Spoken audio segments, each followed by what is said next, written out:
not just a case. You're not just a client. You're a person, and you deserve support. You deserve simplicity. You deserve communication. When you hire an attorney, you deserve clear, risk-free advice that guides you to the best possible outcome in your injury case. And that's exactly what the advocates have been providing for over 30 years. After your accident, you deserve closure. You deserve compassion. You deserve peace of mind. You deserve an advocate. This is the Monty Show, the truth in sports talk streaming. When you want unbiased opinions about your favorite team without the spin, all you have to do is find the Monty Show, streaming live and available 24 hours a day, 7 days a week on YouTube. And now, here's Monty. Hey, the Monty Show, back and better than ever. Hello, it is Monday, April 14th, 2025. As always, we are presented by the Advocates at theadvocates.com. The best injury attorneys in the business when you need it most. When you've been in an accident, you and I both know it's one of the worst days of your life. You need somebody to give you clear, risk-free advice. That's why you go to theadvocates.com. Make sure you tell them you heard about it on the Monty Show.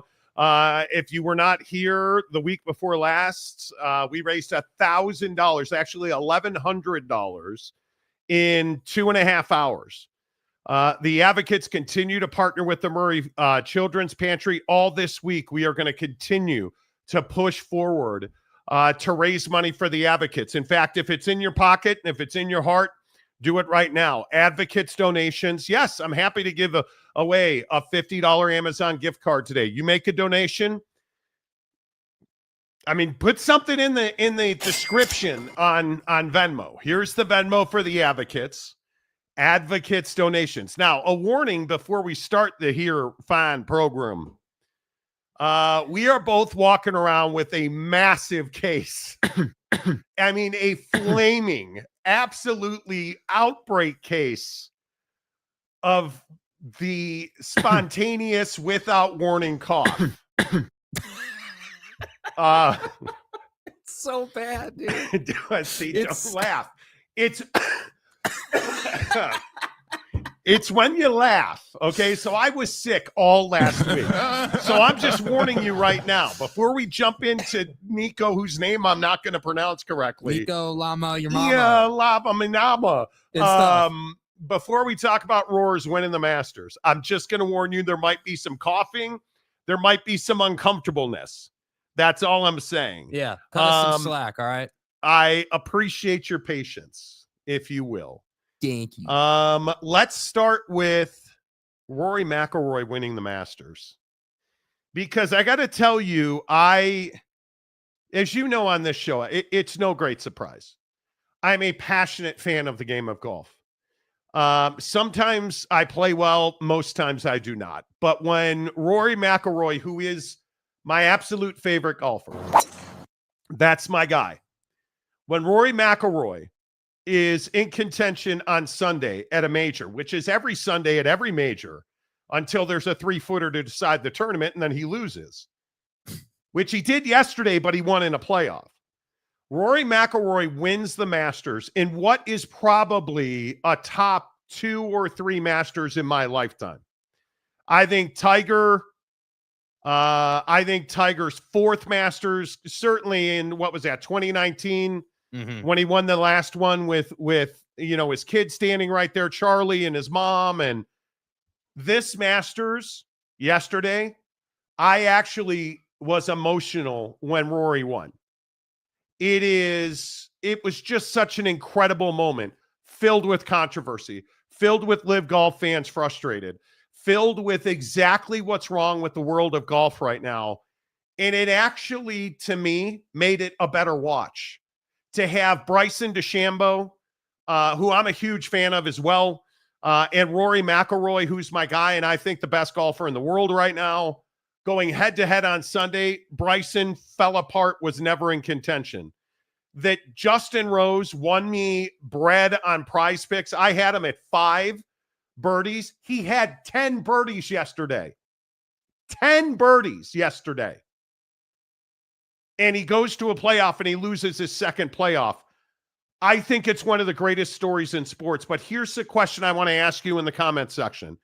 Do you give a rat's ass? Because I do. It was my entire day yesterday. I flew yesterday morning home from Chicago, came right home, plopped my ass down on the couch, and did not move until that tournament was over. And I loved every swing of it. I stayed through the post game, the press conferences, the interviews. Like, I was all in on it. It was a whole thing for me yesterday. But the ratings for the first 2 days were down significantly Thursday and Friday. Mm-hmm. They were up big on Saturday. And there are some people, and we're waiting for the final round numbers from yesterday, who are thinking it's going to press 10 million viewers for a final round golf tournament at the Masters. Jake, that'd be a pretty big accomplishment. Well, yeah. I mean, I think that, firstly, what do we need to have big TV viewership? I made this exact comparison during the college football season in the college football playoff. We need a story. And the story of Bryson versus Rory is one story. The story of PGA versus LIV Guy is another story. And the third story is Rory going to choke again? Is the fourth story. So in my opinion, you didn't just have one story here. You had four stories wrapped up in one Masters. And then, of course, you've got the legacy of Rory McIlroy chasing the career Grand Slam and becoming one of 6 golfers all time, I believe it was, to do that, to accomplish the career Grand Slam and win all of the majors. And I think, watching this tournament unfold, I wasn't sure how this was going to go for Rory. I was really worried, quite frankly, after he double bogeyed the first hole. I'm not going to lie to you guys. I was very concerned. And then par, birdie, and just kind of gets rolling. And then, I believe it was 9-iron from behind the trees where, it's just 7-iron, ridiculous shot over the trees onto the green. And then you felt the momentum building and you're like, all right, Rory's got this. Bryson's falling off. The putter's letting him down. And, you're like, all right, cool. And then what do we have? We chip it into the creek. And now Justin Rose is back into the picture. I can't believe he put the ball in the creek. So I'm watching this. And, at one point, Rory's at 14 under with I think it was a 3-shot lead. And I'm like, it's all over. Right, it's over. He's on cruise control. It's over. You just got to play par golf here. You don't have to do anything crazy off the tee. It's much like, you referenced Tiger's 2019 win. It was much like Tiger on the 18th during his victory, deciding driver or 3-wood, and he ultimately goes 3-wood because he only needs to par. And I'm watching Rory in regulation play the 18th, and he takes out the driver. I'm like, dude, this is one of those shots, bro. I totally disagree. The driver was the right call. He blistered it 2 swings in a row on the 18th in the playoff. I think you got to be in your biggest pressure moments. You got to be who you are. And that's who Rory McIlroy is. The chip into the creek, unexplainable. Unexplainable. He quite literally, what was that, 13? Yeah. He chips it into the water without, how? He goes from a 4-shot lead to a 1-shot lead to a no-shot lead. Yeah, it was 60-yard little chip shot. Nothing. And then on the 18th, he hammers a drive down the fairway, pulls out a gap wedge from 127 yards, I think it was, and puts it in the bunker. And then missed a 5-foot putt to win the tournament. Then in the playoff hole, he hammers another one down the fairway. Same yardage as pulls regulation. Out, but it went 3 yards further.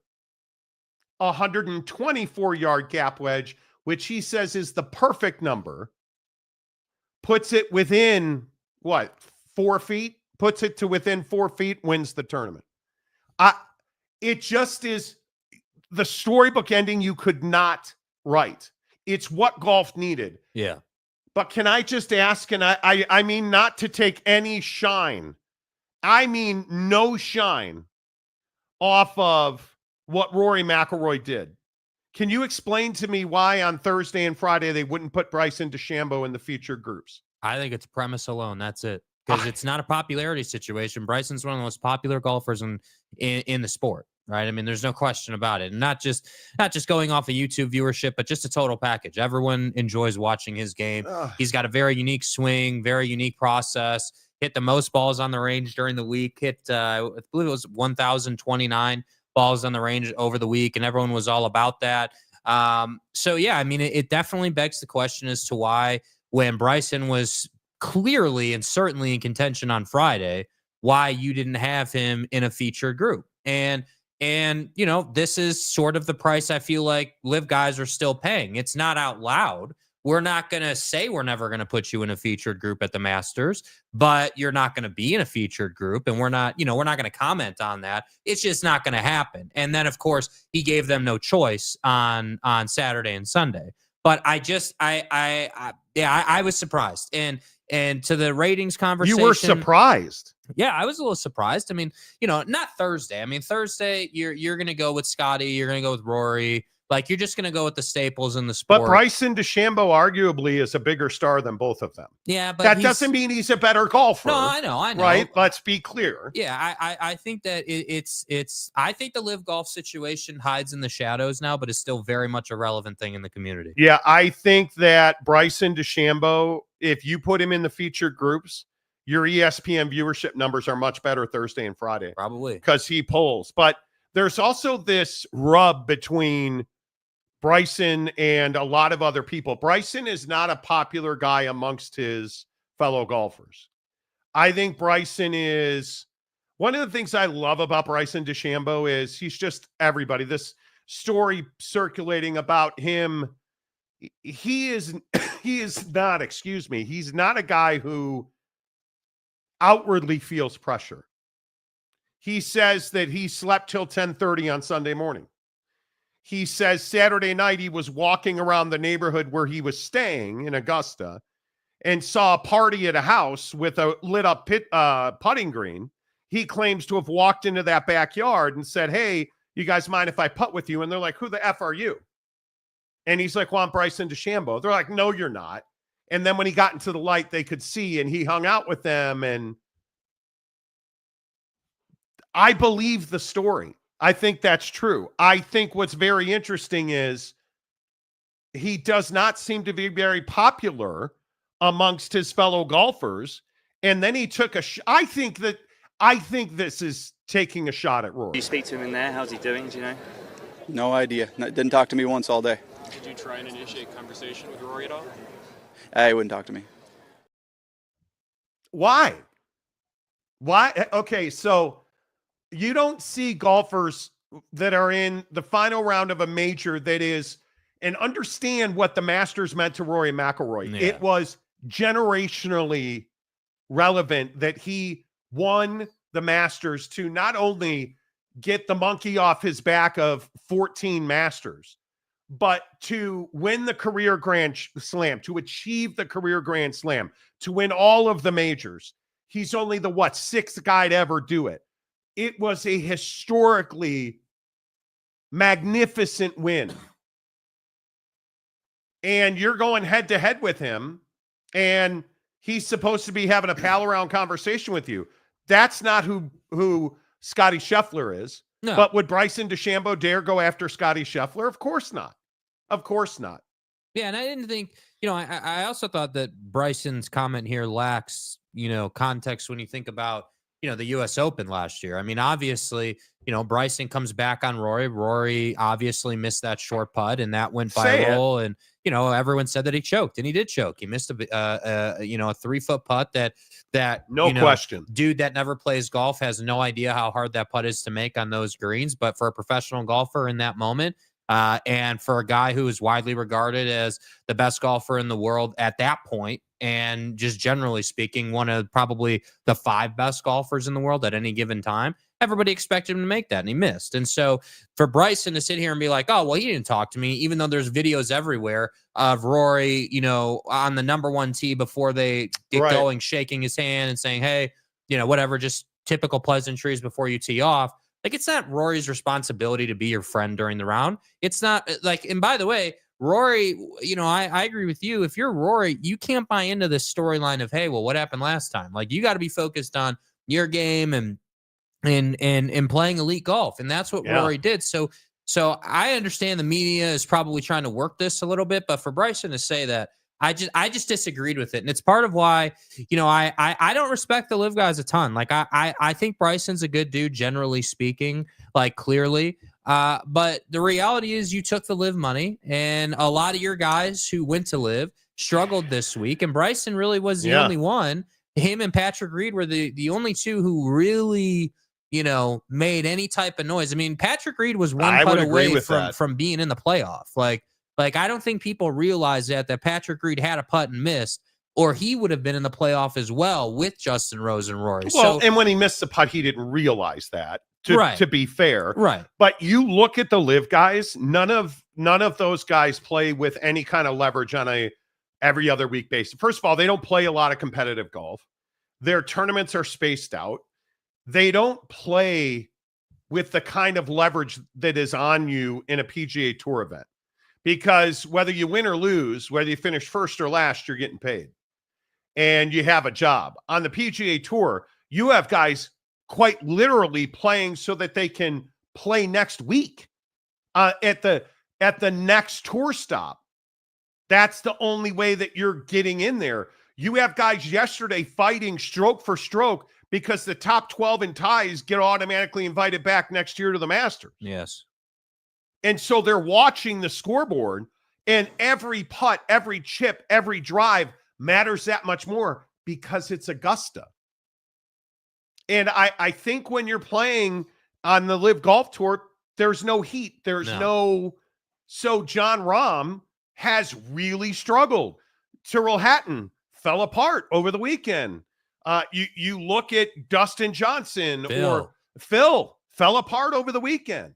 And those guys have been playing epically well on the LIV Golf circuit. Joaquin Neiman. Where are you? And the big story about Joaquin Neiman traveling the world to qualify for the DP Tour so he could play in some majors on the PGA Tour. We need to fix this, is what I'm trying to tell you. We desperately need to fix it. Yeah. All right, let's get your comments in here. Did you watch the Masters? Are you a fan of golf on television? Like, where do you come down on this whole thing? Because I got to tell you, and we have a video coming out on the channel if a certain lazy video cutter of ours ever does his job. Yeah. We played golf at Wrigley Field last Friday, and it was amazing.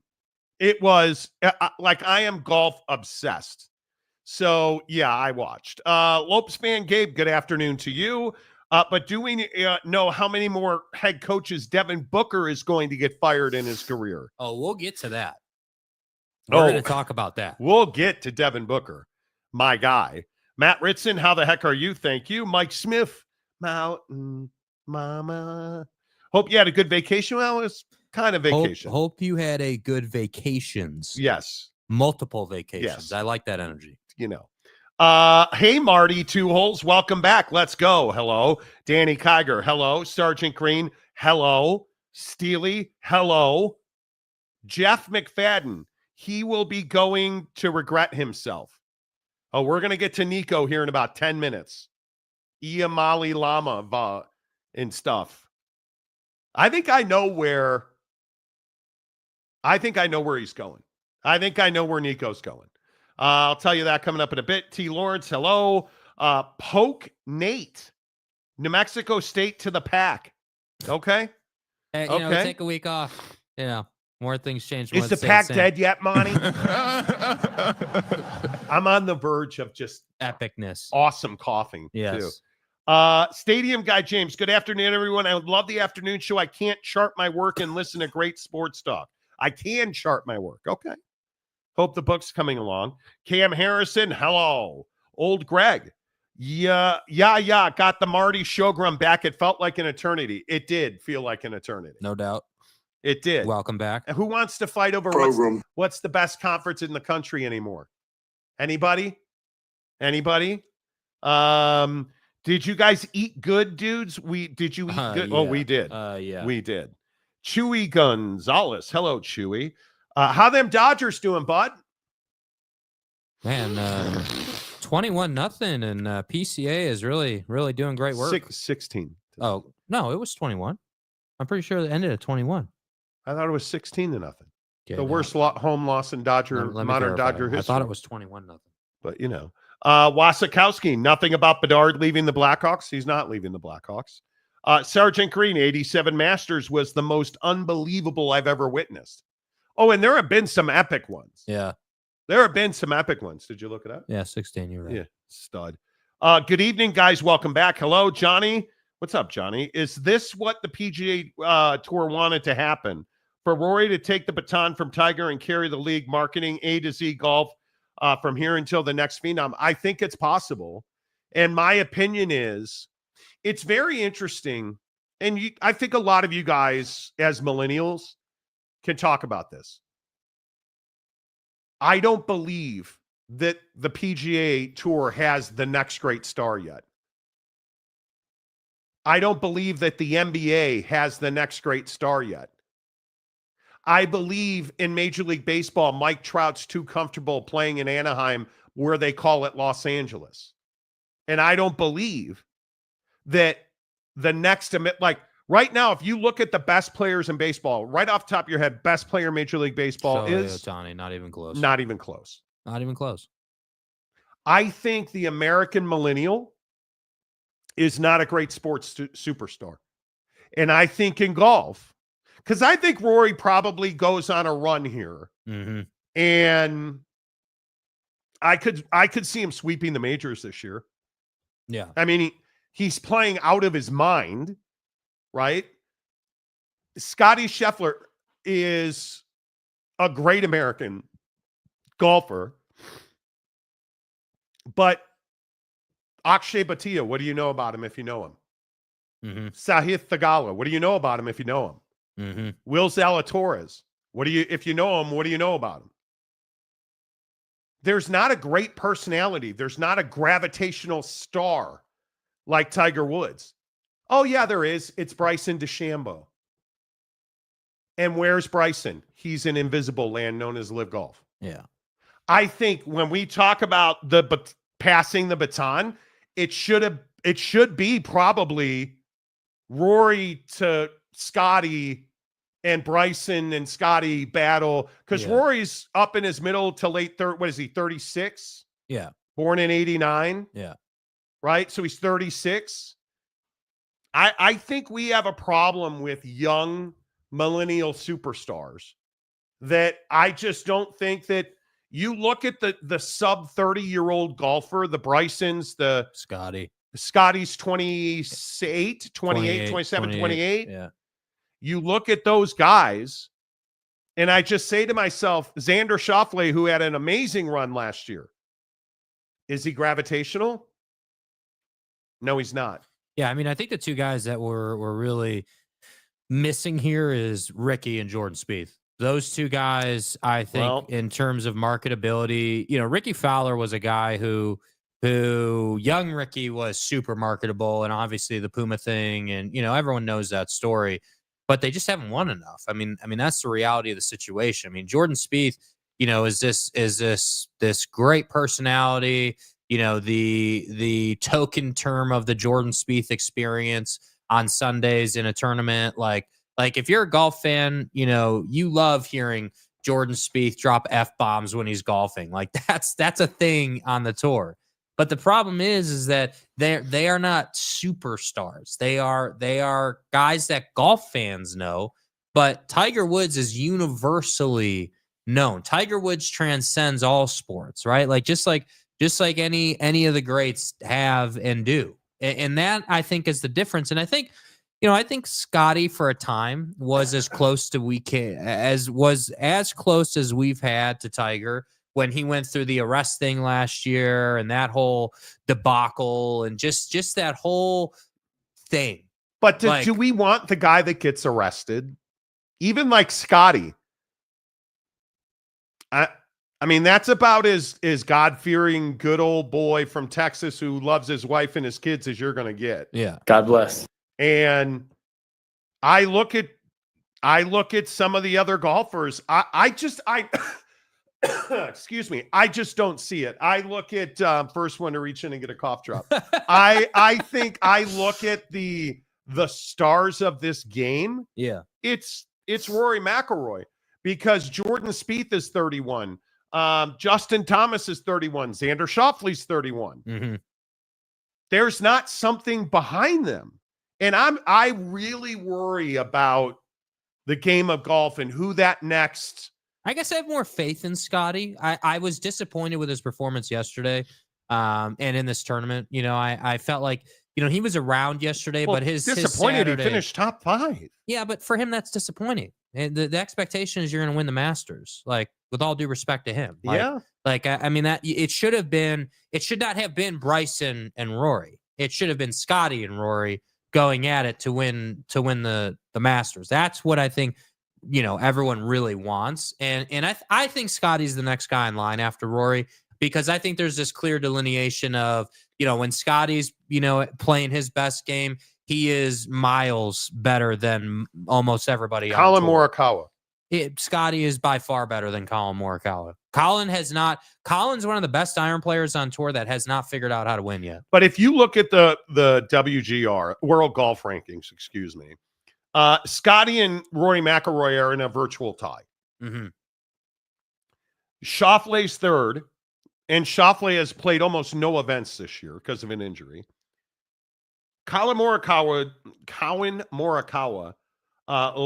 Ludwig Oberg, Hideki Matsuyama, Russell Henley. Yeah, you don't know who Russell Henley is. Justin Thomas, Victor Hovland, Maverick McNeely, Bryson DeChambeau ranked 11th because of his finish at the Masters. Justin Rose, Tommy Fleetwood, Wyndham Clark, another great American. Patrick Cantlay, what a dick. Seriously. Right? Like, I look at up and down this list, like Keegan Bradley, older golfer. Nobody knows who he is. I worry about the sport of golf. Yeah. That's what I would say. Yeah. AAR, very happy for Rory. That was a long, hard slog for a deserved green jacket. Yes, it was. Yes, it absolutely was. Newest member of the program, Danny Kiger. Hey, Danny boy. Let's go, DK. Good to see you. Brandon Butler gets 5 Monty Show. Appreciate you. Brandon, good to see you. Appreciate it very much. My gifted membership ran out, so had to subscribe. See, you went in your own pocket. We appreciate that. appreciate you. And then somebody gives away more free memberships. That's funny. Johnny Gonzalez, PGA Tour this weekend. I've yet to hear started stroking guys. Gotta get I'm stroked. trying to have an adult conversation here, dude. You got to get stroked. Honestly, I'd start stroking guys. Brooks Koepka. You just have to start stroking guys. My guy, Brooks Koepka. I love Brooks. I never see him play golf anymore. You got to get stroked. On LIV Golf, you never see him getting stroked, right? Honestly, I'd start stroking guys. It just is what it is. Eric Wasikowski, did you watch the Great 8 break the Great Ones record? No, we hate communists. Well, that's the issue, isn't it? What? Now, I don't, Wow. Wow. Brandon Butler. I think part of the problem is we have made so many stars. There's no LeBron or Tiger anymore. I think that's very true. I think that is very true. Too many options is no options for the consumer. It dilutes the product. Yeah. Very interesting. Again, I think that was part of, not part of, it's the entirety as to why Tiger was able to ascend to the level he did. You're talking about winning tournaments by 12, 13, 15 strokes. This guy's got 15 majors. It's a ridiculous level of domination by Tiger. And there are times when Rory has, been in that same ilk and won a lot. And I think that, golf fans, golf has exploded to a point now where Gen X and millennials are so bought into the game that I think that moment for Rory was universally regarded as one of the greatest moments in golf. Like you said, you were emotional watching it. I was too. I was 100%. Watching him, watching him kneeling on the green, watching, him put on the jacket and raise the trophy, and in the exchange between him and Scotty when Scotty put the jacket on him, and the video circulating of him walking around the champions locker room in clubhouse, and it just the when Rory spoke on it, and talked about how hey, I didn't realize how heavy the weight was that I was bearing. We as people can relate to that, whether it's golf or football or basketball. And I think for a guy like Rory, I was getting burned out on the, hey, Rory chokes and sucks and can't get it done. And then he gets over that hump. So the elation of it was what I will forever remember. Yeah. What is winning the Masters as far as sports championships go? Is it the Super Bowl? I think, is it harder to win the Super Bowl or the Masters? I think it's probably the Masters. I mean, I think it's the Masters, but I also golf a lot, and I can appreciate what he's doing out there. Is it the NBA Finals? Is it Major League, the World Series? The Stanley Cup, I think, is arguably the hardest team sport championship to win. I don't know. I think it's up there. I think it's up there. Individual, I think it's hard to compare where it ranks in terms of winning championships, but I think it's easy to have the conversation about where does his performance yesterday and that story rank amongst your greatest sporting memories for individuals. And that's one for me that ranks really high, because before yesterday happened in golf, the Tiger win was my all-time, hey, that was one of the greatest things I've ever seen and one of the happiest times. And I think that watching Rory win like that is right there. Watching the Cubs win the World Series is right there. I felt like it was more, it was like a higher prestige than just man, where does this stack up in terms of how hard this was to do? It felt like, oddly enough, it felt like more than that. It felt like, my God, this guy went through, let me get this right. This guy played 14 Masters in a row without winning, almost got divorced from his wife, choked at the U.S. Open, went through all the drama he's been through, and he finally came through. And I guess that just resonates so much. And that's why I think. So let's see. He was accused of being gay. Yeah. With his caddy. Yeah. He was accused, then you gotta get stroked. In the next sentence. His caddy. Oh, he's not gay? Okay, he's banging a reporter from CBS. Amanda. Right? Amanda Balionis and he were... I just think it's been an incredible year that ended very well, in my opinion. Nick D. Hey, Nick's D. Tiger was ahead of his time, dominated golf for nearly 15 years. But what was impressive was the consistency he had. He holds so many records. It's not that we don't have another star. It's that we aren't invested into the current stars like Rory and Scotty that we were for Tiger. I think that's exactly right.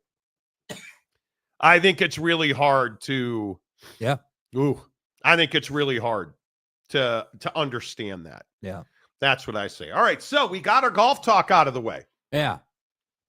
That was impressive. I would also Nice job. like to point out, you should download the Prize Picks app, you guys. Chaboy cleaned up yesterday. The Cubs are red hot right now. And we still don't have any bullpen. But I would like to point out that the Chicago Cubs on Sunday Night Baseball hooked Chaboy up, because I have to tell you that I had Rory at 5 birdies or better yesterday. And thankfully, he came through with 6. I would like to thank Justin Rose, who I had at 4 birdies or better.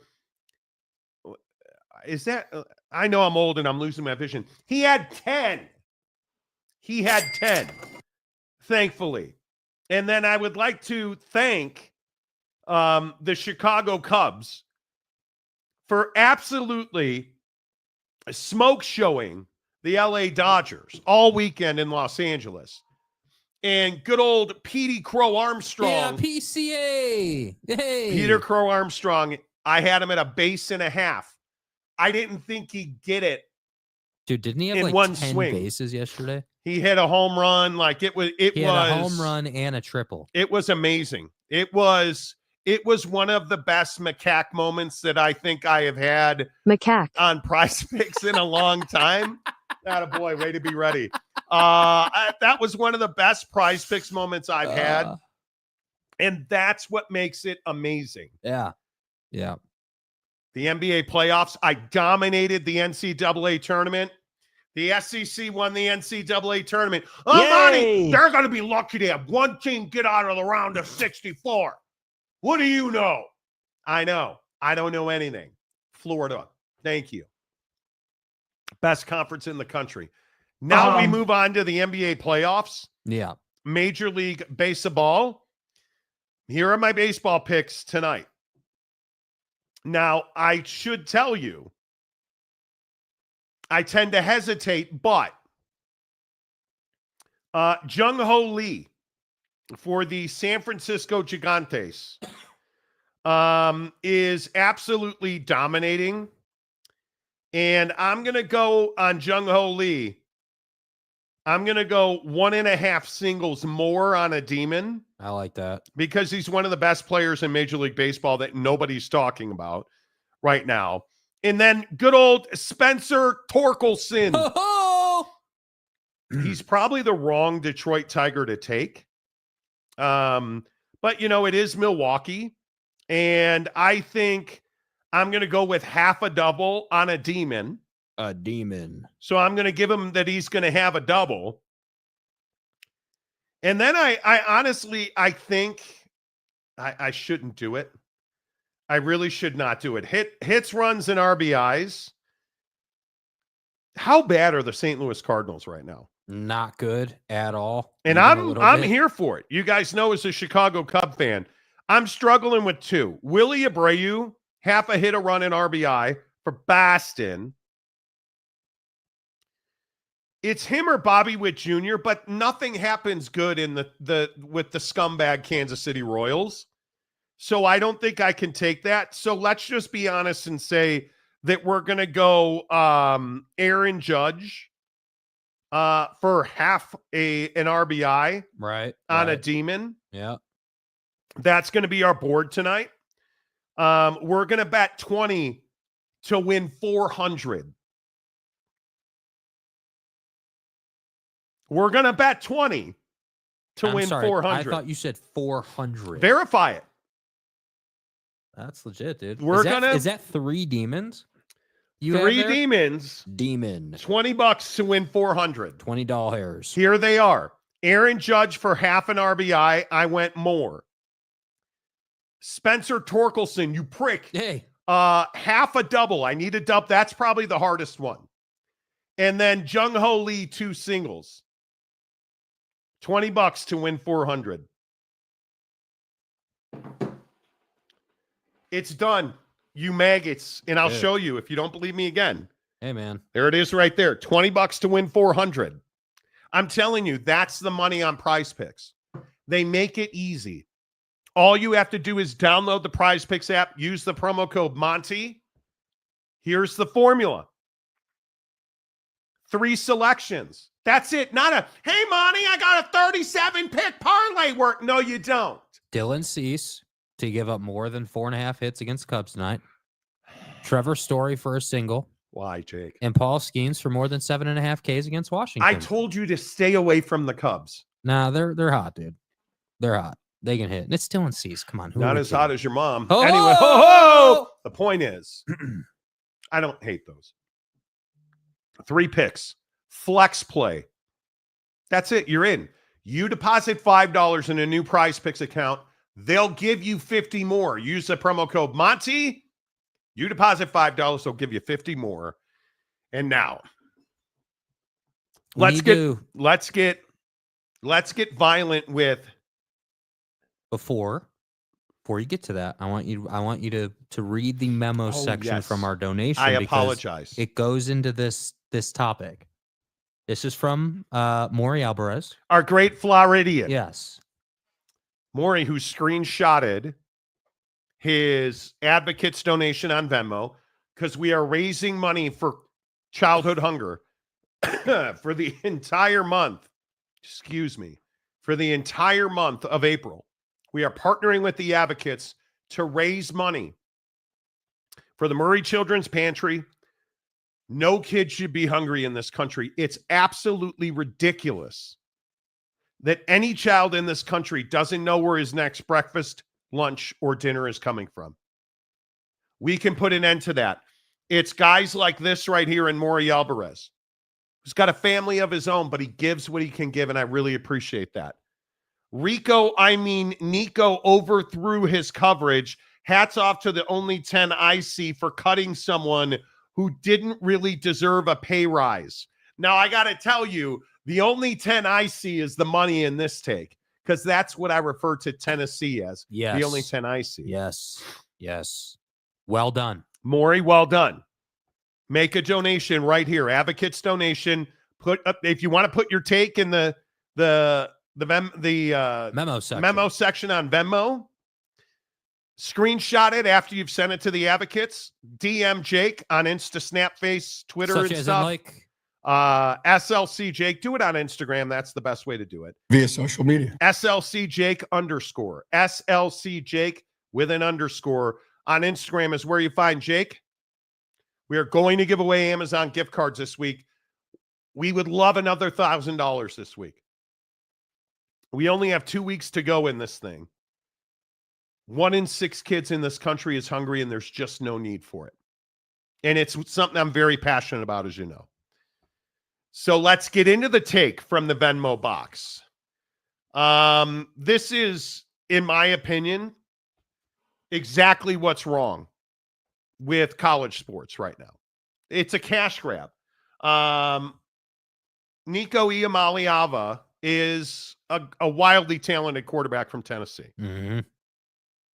Allegedly, because we don't have it in detail from either side. But in the people that we've spoken to and the reports that are out there, he asked for it, and I apologize. I'm fighting the cough. It's all right. He asked for a significant pay raise. Yeah. Tennessee said no. And here was the situation allegedly. Allegedly. So Nico's camp, their argument was, hey, our NIL agreement was for the regular season, right? Hey, we're going to play our regular season slate, and we're happy to give you, a conference championship game if it gets to that. You can throw that in, a bonus. No problem, cool. But their argument is, hey, our boy here, Nico, took you guys to the CFP. We want more money for that. Allegedly. That's what's being reported. Allegedly. Yeah, allegedly.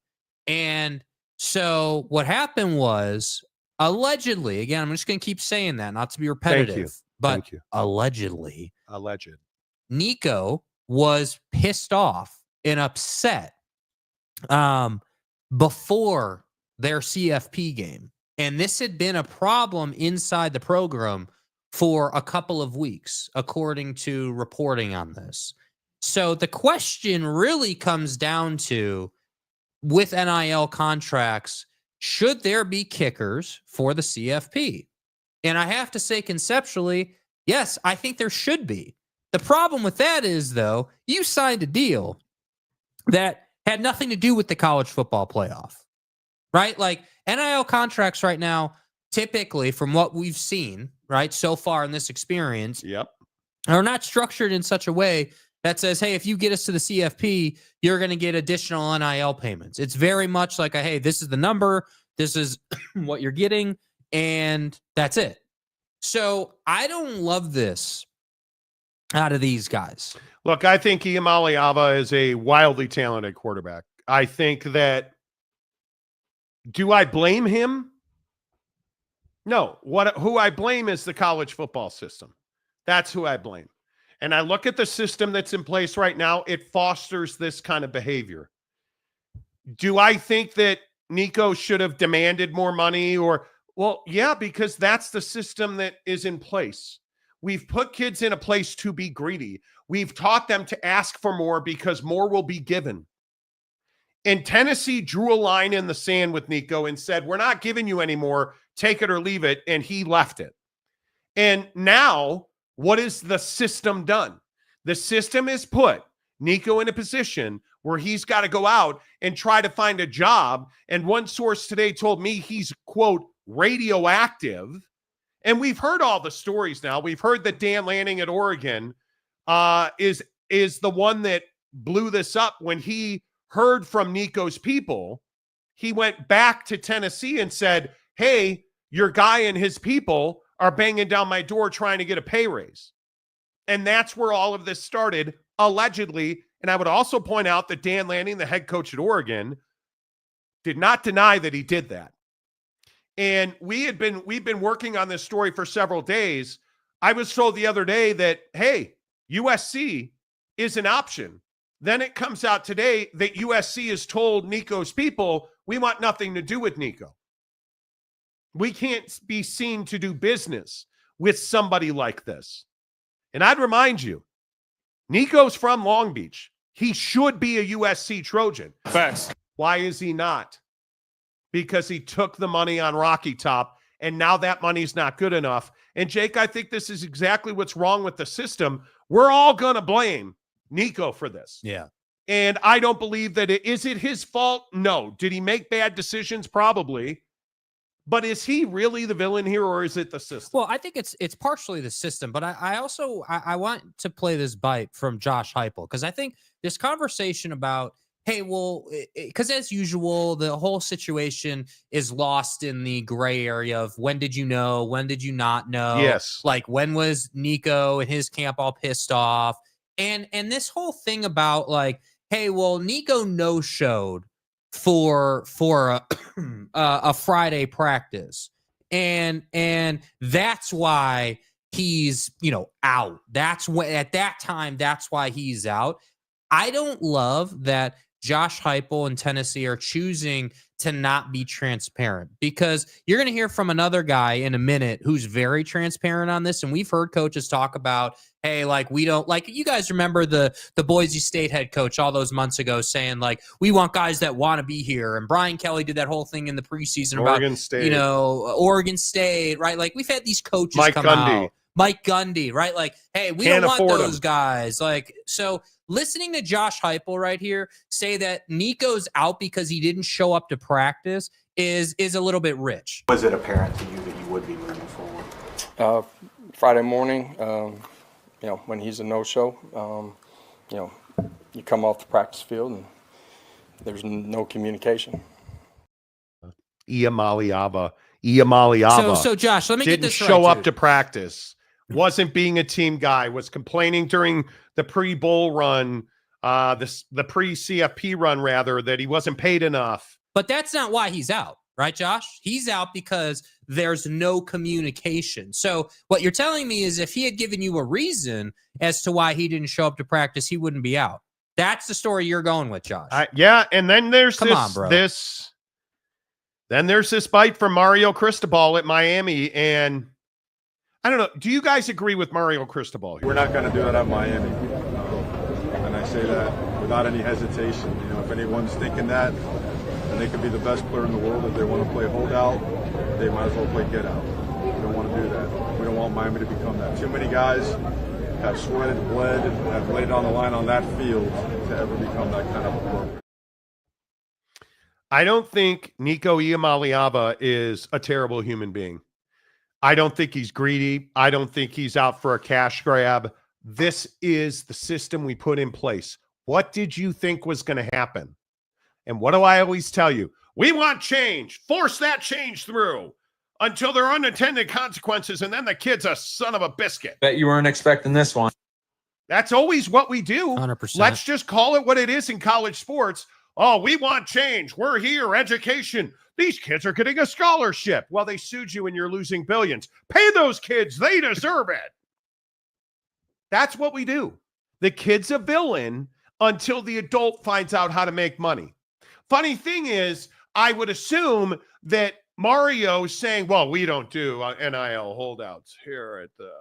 If you want to hold out, you can get out. The Harvard of South Beach. Yeah, you do. It probably just doesn't get messy in public. Like at the only 10 I see, and like at UNLV, and where we've had now quarterbacks. Yeah, leaving. we remember Matthew Sluka. But let me ask you. Speaking of the Slukification of Iamaleava, let me ask you something.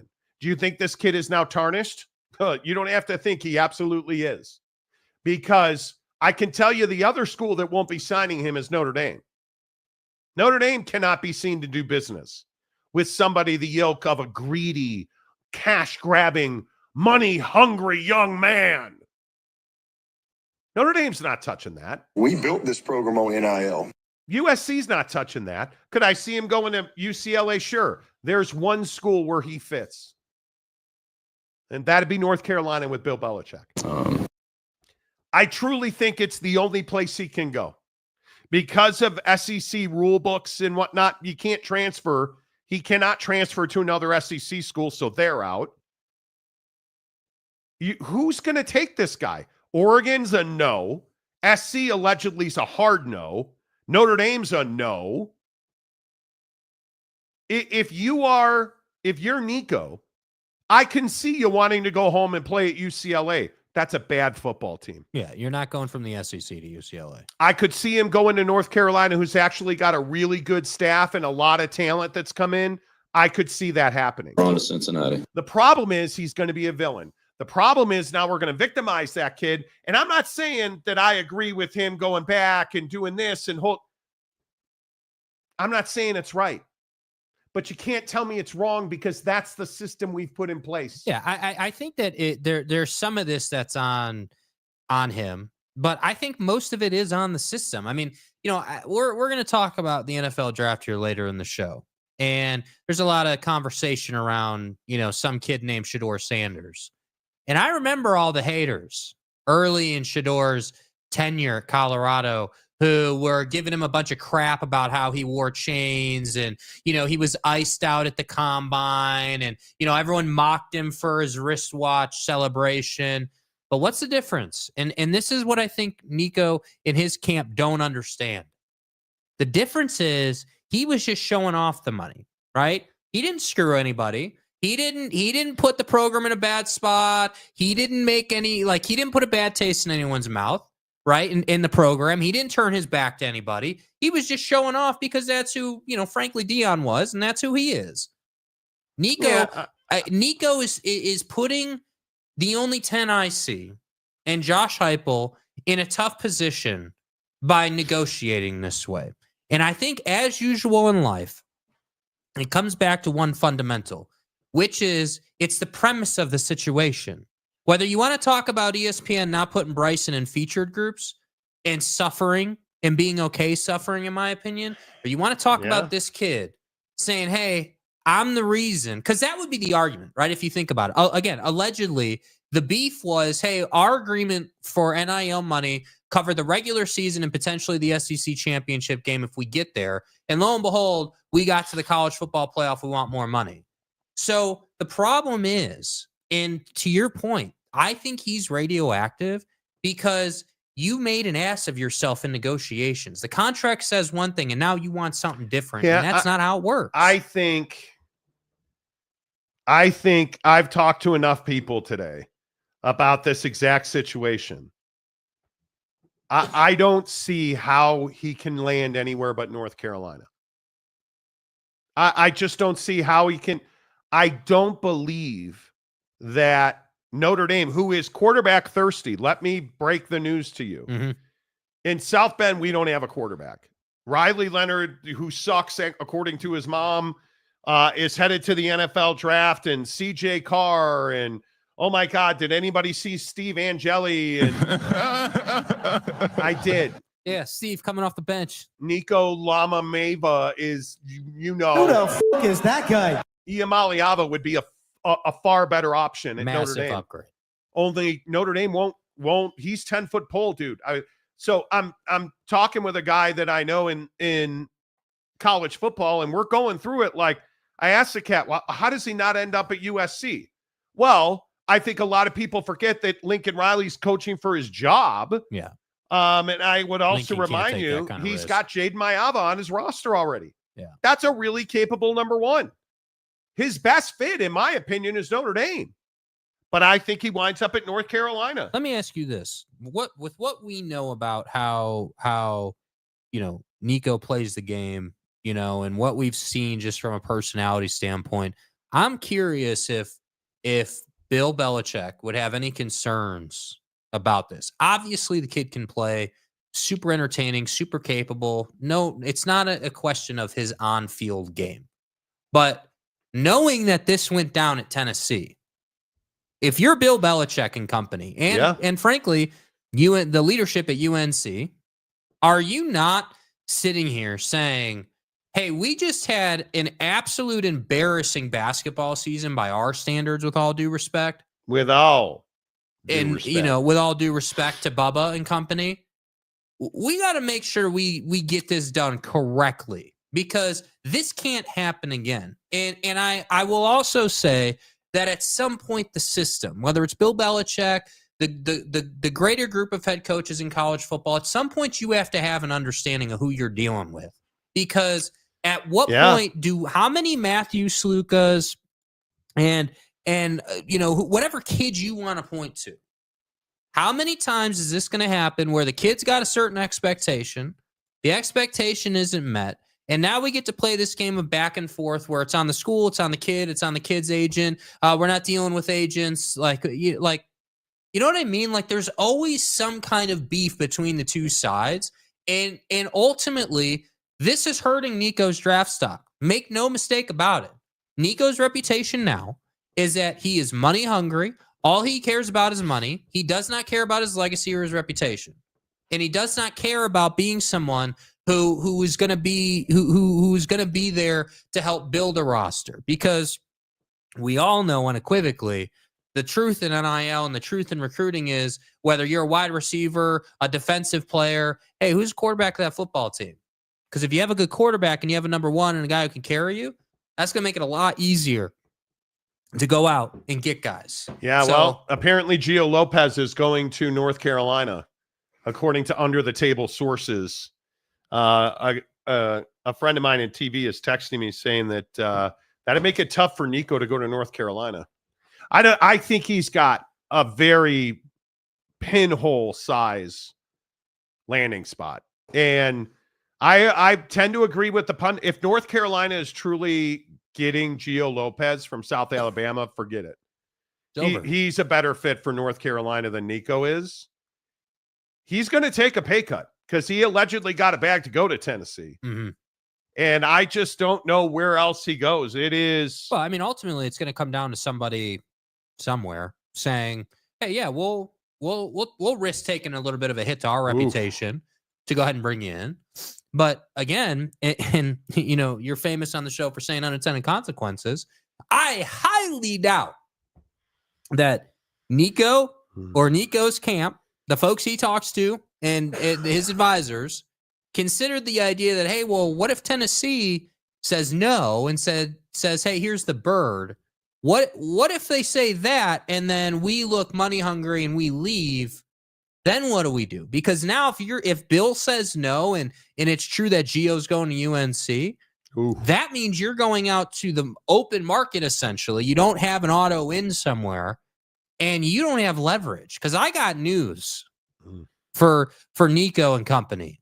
Bro, people are not just going to let you do whatever the hell you want to do anymore. You're not just going to walk in and say, yep, you're paying us $1 million and that's what it is and we'll leave if we want. Now, that's all over with now. You're going to have to commit and sign paper that says you're going to be there if someone's going to sign you because of what you did here. Yeah, I feel bad for the kid. Because again, these are adults making decisions for him. Do you really believe that? You think that it's less him and more his people? I do. That's how it always is in these situations. If you said to a kid, hey, you're making $6 million, do you want 10? We can get you 10. Dan Lanning will give you 10. Do you think he's going to say no? And Dan Lanning's not helping this kid at all. At all. Blew him up. And almost chuckled about it today. Like, you're in a terrible spot because I just don't know how many. That's what I struggle with here. I don't know how I'm supposed to feel about Nico as a dude. Like, am I supposed to feel like, hey, this isn't Nico being money hungry. This is his people forcing him to go down this route. Or am I supposed to feel like, no, you know what? Nico is money hungry. And he is trying to make as much money for his family as possible, let's say. Let's say that's his motive.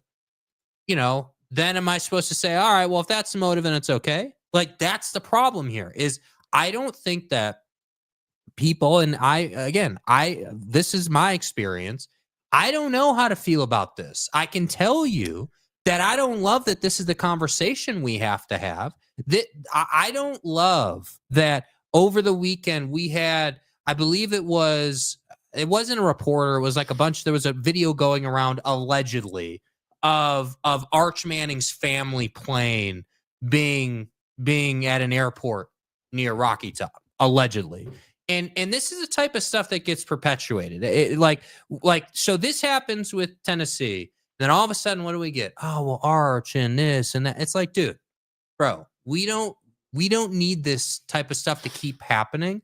And that's why stuff like the house settlement and any other issues that you see on the table in college athletics, they need to get worked out so we can have boilerplate contracts and we can have specific terms that are negotiable, because that's why it works so well in the NFL, right? We never have this in the NFL. Because you don't have guys asking to double their pay. Yes, you do, but it's before they sign paper. Yeah, it's very rare that you see an unproven commodity, and I think Iamaleava is still unproven. Mm-hmm. You don't have unproven guys asking to double their pay in the NFL. It just doesn't work that way. Well, and I think that's another thing for him, because just the way you say he's unproven, there are definitely other people who say, well, he just led his team in the college football playoff. What more do you need to see? Well, And I'm not saying he's a bad quarterback. Right, I know, but yeah. what if you read the stories on Nico? Yeah. He wasn't a vocal leader, and he was trying to fix that in spring and had made some progress. But you were paying him $2 million, and there's a lot of people who would tell you, yeah, he was explosive, but there's a lot of other people who tell you that defense is what carried Tennessee, which is what we talked about. Yeah. That's where the only 10 I see came from, because that defense was unbelievable. Yeah. Why do you think he was able to be so aggressive? I am of the belief that this is I could see him ending up at Tennessee. Mm-hmm. Because this North Carolina story is fluid. There are people out there reporting that Lopez from South Alabama is going to North Carolina now. If that is the case, he's the perfect fit in that offense. Mm-hmm. But make no mistake about it. My firm belief and my firm opinion here is that Iamaleava is a victim of the people around him. And if that's the case, that's a damn shame. That's the only way that I can fathom. You asked to double your pay and then cut off communication. Because in football culture, there's no such thing as cutting off communication. Mm-hmm. That's not who your starting quarterback that's is. what Josh Heupel said, right? No communication was the main reason as to when he knew that Nico was out. Was it apparent to you that you would be moving forward? Friday morning, when he's a no-show, you come off the practice field and there's no communication.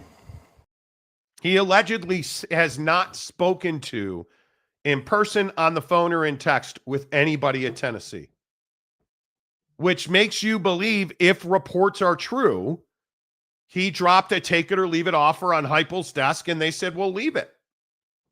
We're not going to take it. You can go.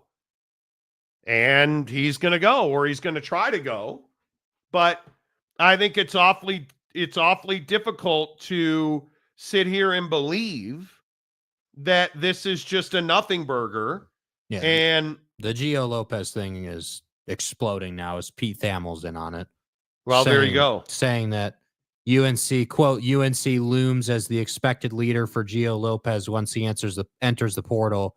He has 3 years of eligibility remaining. Well, and that's the big thing, that Nico is Nico's in trouble. Yeah. Nico's in trouble here. And I think am I wrong, you guys, in the comments section? And there's over 1,000 people watching the show right now.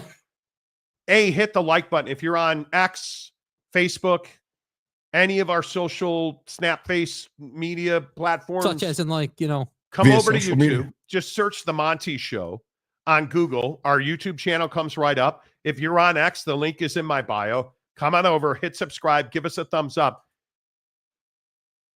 Is it outlandish to think he goes back to Tennessee? I don't think it's outlandish, and I don't think he's getting a pay raise. But again, if it's his people, then the biggest struggle is going to be eating a slice of humble pie. Because, I mean, I'm inclined to think just based on doing this thing long enough, watching negotiations like this play out. I mean, typically, my opinion, what you would see here if he were to go back to Tennessee would be that Tennessee would give him a little bit more money. They give him, a couple $100,000 extra, let's say, just to kind of meet in the middle, if you will. And then he'll come back, and then that'll kind of be the end of it.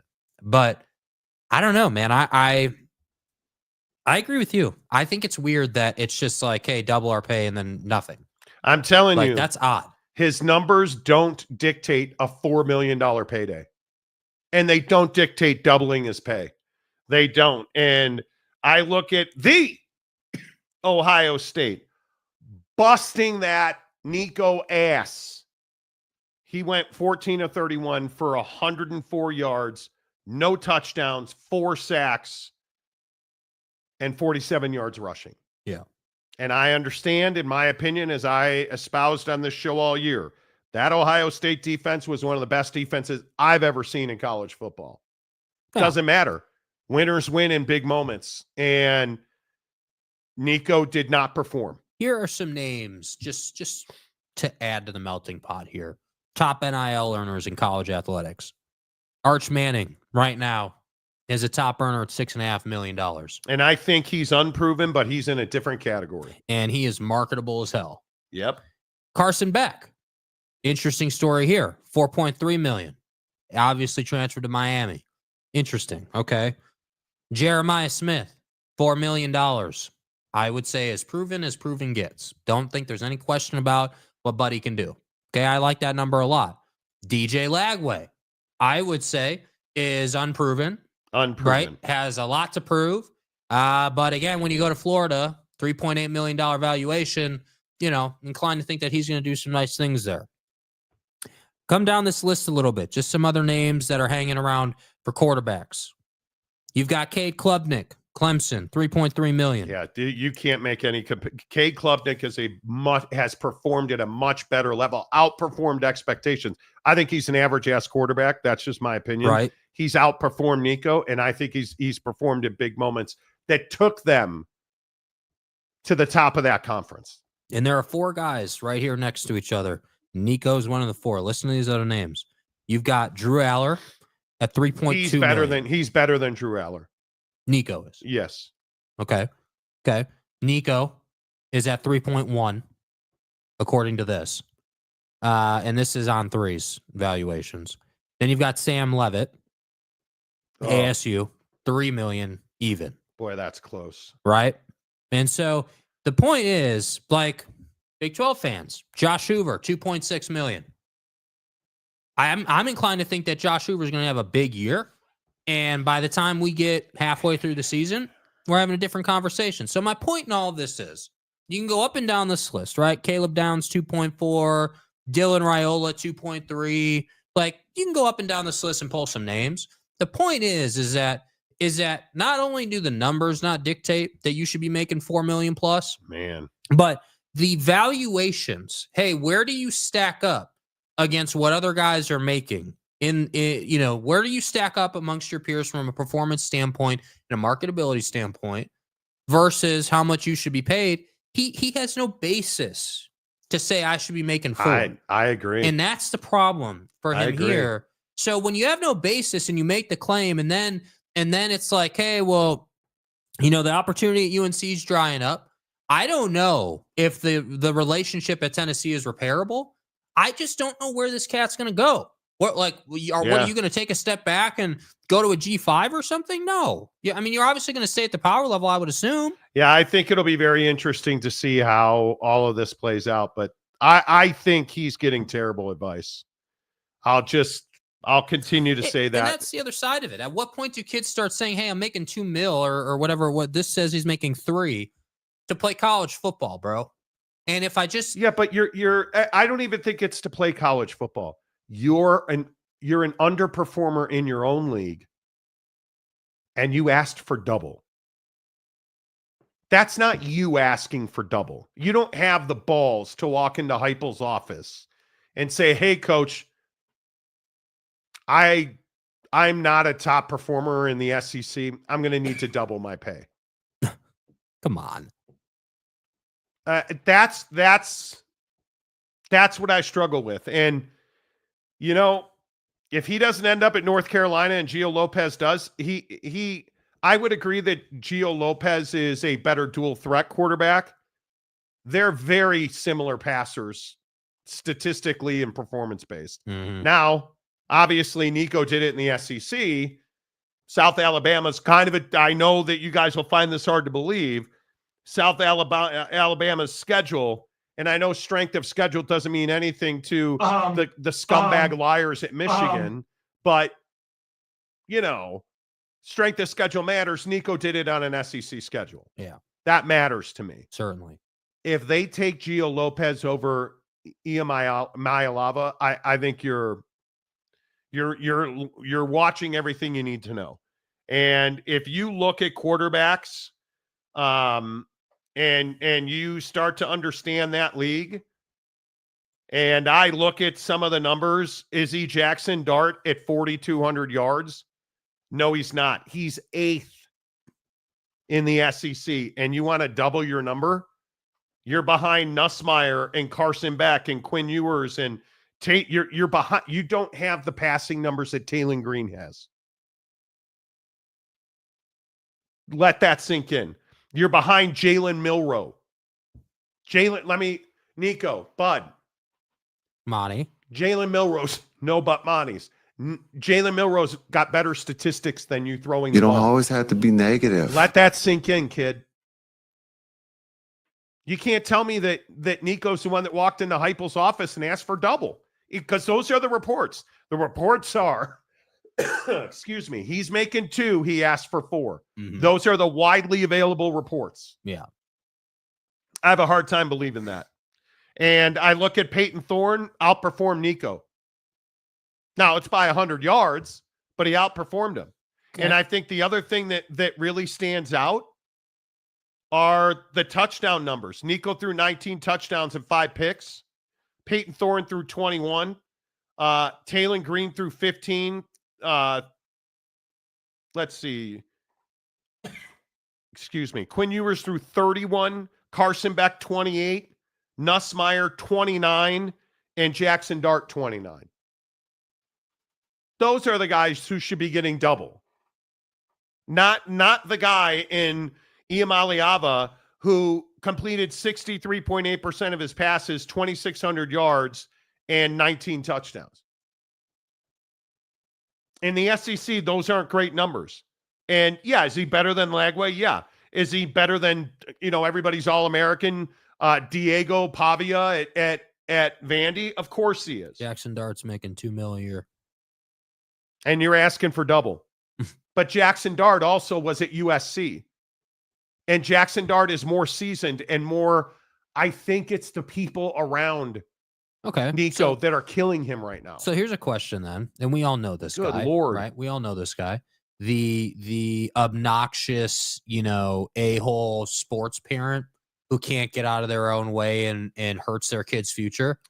I mean, at what point do these programs, keep the parents out of the office? I mean, at what point do you set some guidelines and boundaries around like, hey, you're not gonna, dad, you're not gonna have Josh Heupel's phone number.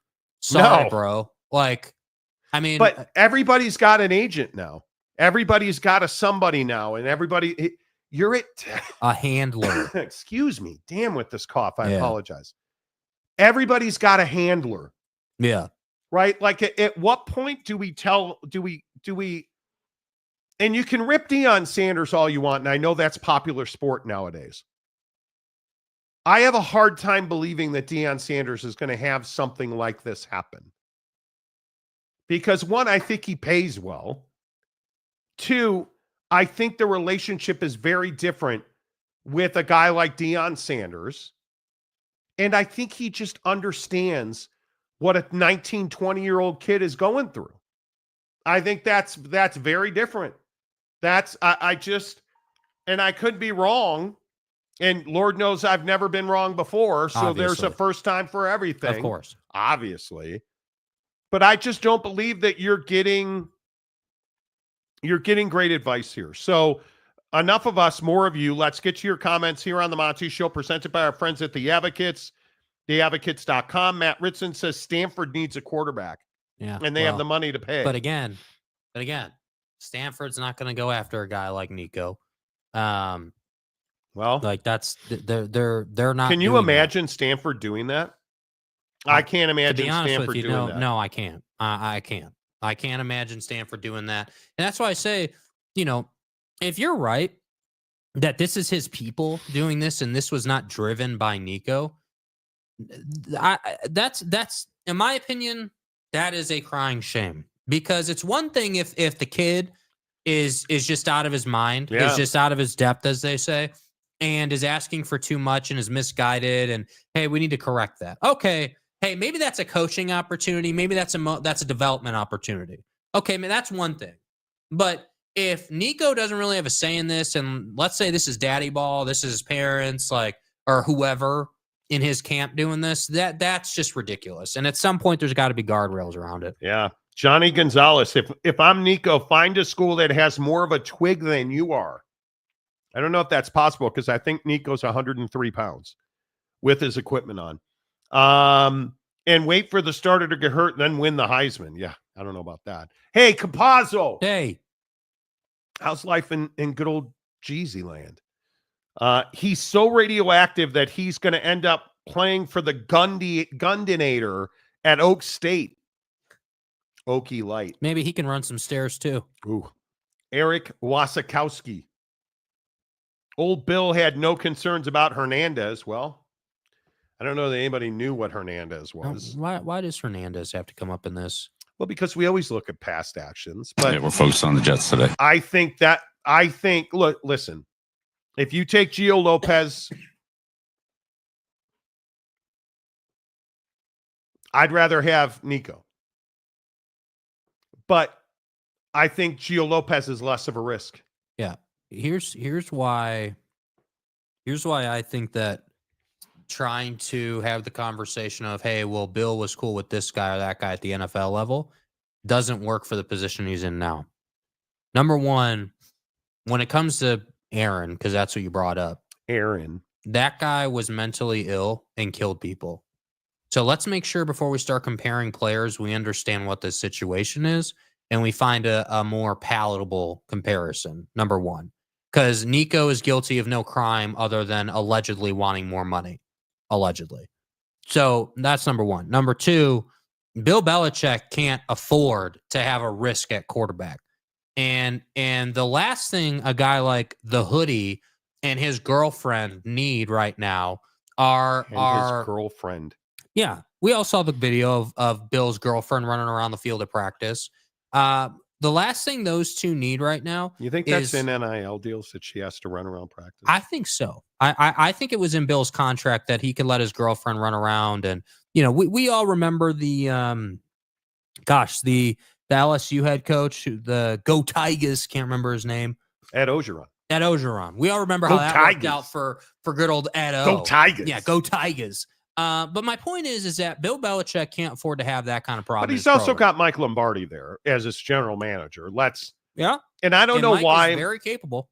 I don't know why these universities want to bring in football and basketball players to be current NBA, and Max Crosby, I can't remember where he went today, but he's going to be the assistant general manager of a football program. He's got time for that. Because all they want to be able to do, I agree with you. Max isn't going to be there a whole lot, but what do they want? Hey, Max, trying to get this kid to come in. Would you mind jumping on a FaceTime? Would you mind, talking to this kid? Yeah. Hey, you went to the NFL. Can you help us? Like, that's all that is, in my opinion. Yeah. That's all they're trying to do. Eastern Michigan is an assistant general manager for Max Crosby. So let me get this right. You're recruiting against the big house in Michigan State. And he went there. Granted, he's an alum. We should know. But it's just, anyway. Yeah. Bill Belichick doesn't have a former player there. He's got Mike Lombardi, who's an executive, who is proven as a manager. Yeah. I understand. I get that. I think that Bill Belichick needs a splash at the head coaching position as in his first year as a college head coach, and he needs a splash at the quarterback position. Gio Lopez is a much more solid guy, in my opinion, just because he's a dual threat stud. Now, he does have a turf toe injury. You kind of worry about that, but I don't know. Boyd Lake, do you think Belichick takes him? I think he would, but he's not going to take him over Gio Lopez. Florida State will pay him $4 million for a backup quarterback. And he's not going to do that. No. Nico isn't going to Oak State. The Cowboys have Haas Hengy and Zane Flores. See, that's a great joke, dude. I appreciate you saying that. That's really well done. Nice job. Nice job, dude. I appreciate your efforts to troll on the show today. That was really well done, dude. I'm not playing this Brandon Weeden game with you today, James. We all know that Brandon Weeden's your starting quarterback. We get it. Yeah. He should be pissed at his agents for putting it in his head that he could get more money. That's exactly right. Chase, I do think Lopez is good for you guys. I think he'd be a solid pickup for North Carolina.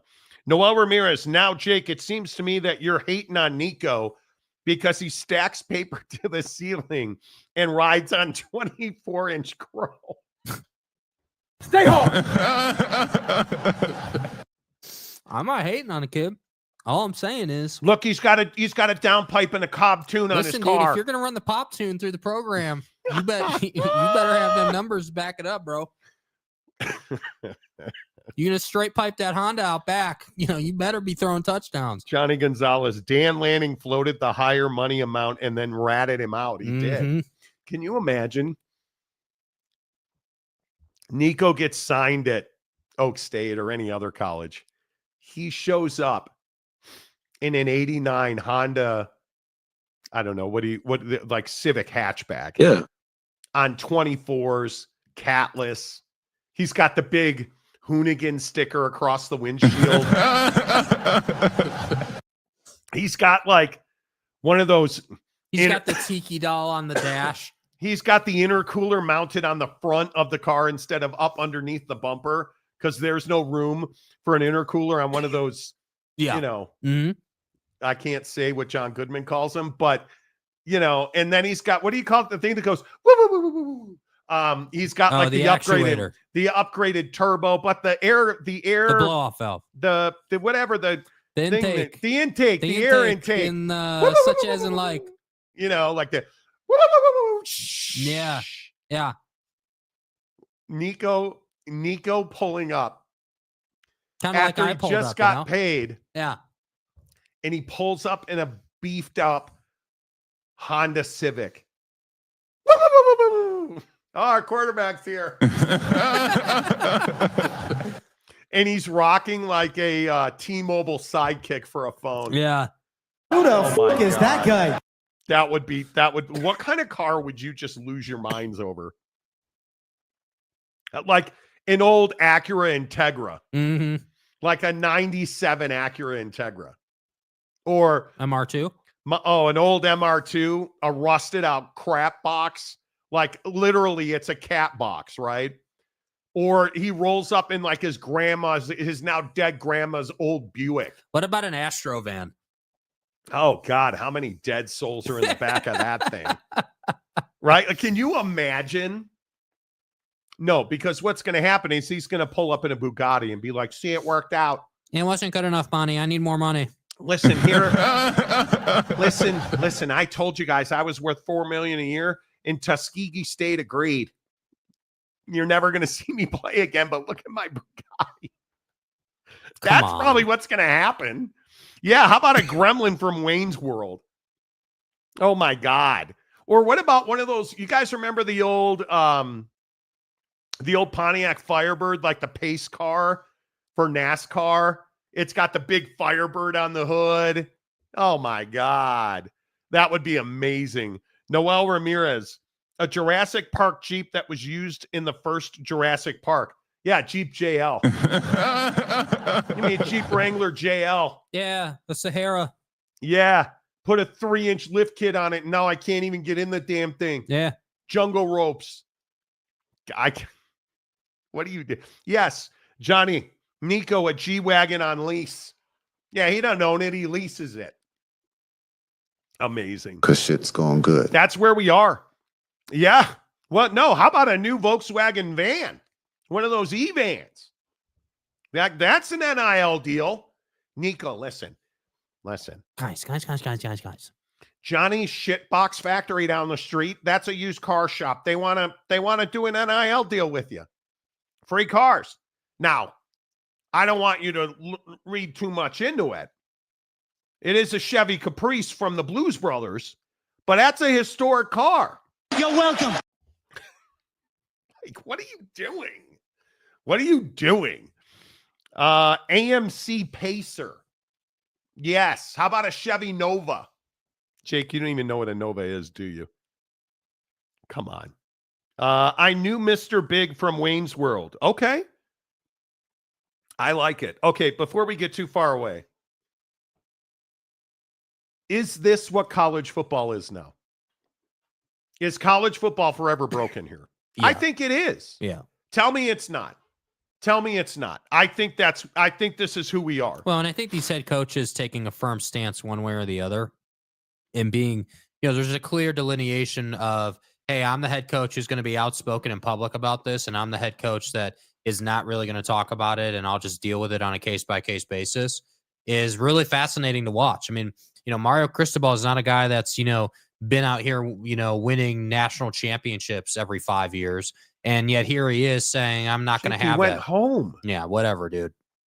The prodigal son returned to Miami. Sure. Okay. Thanks, dude.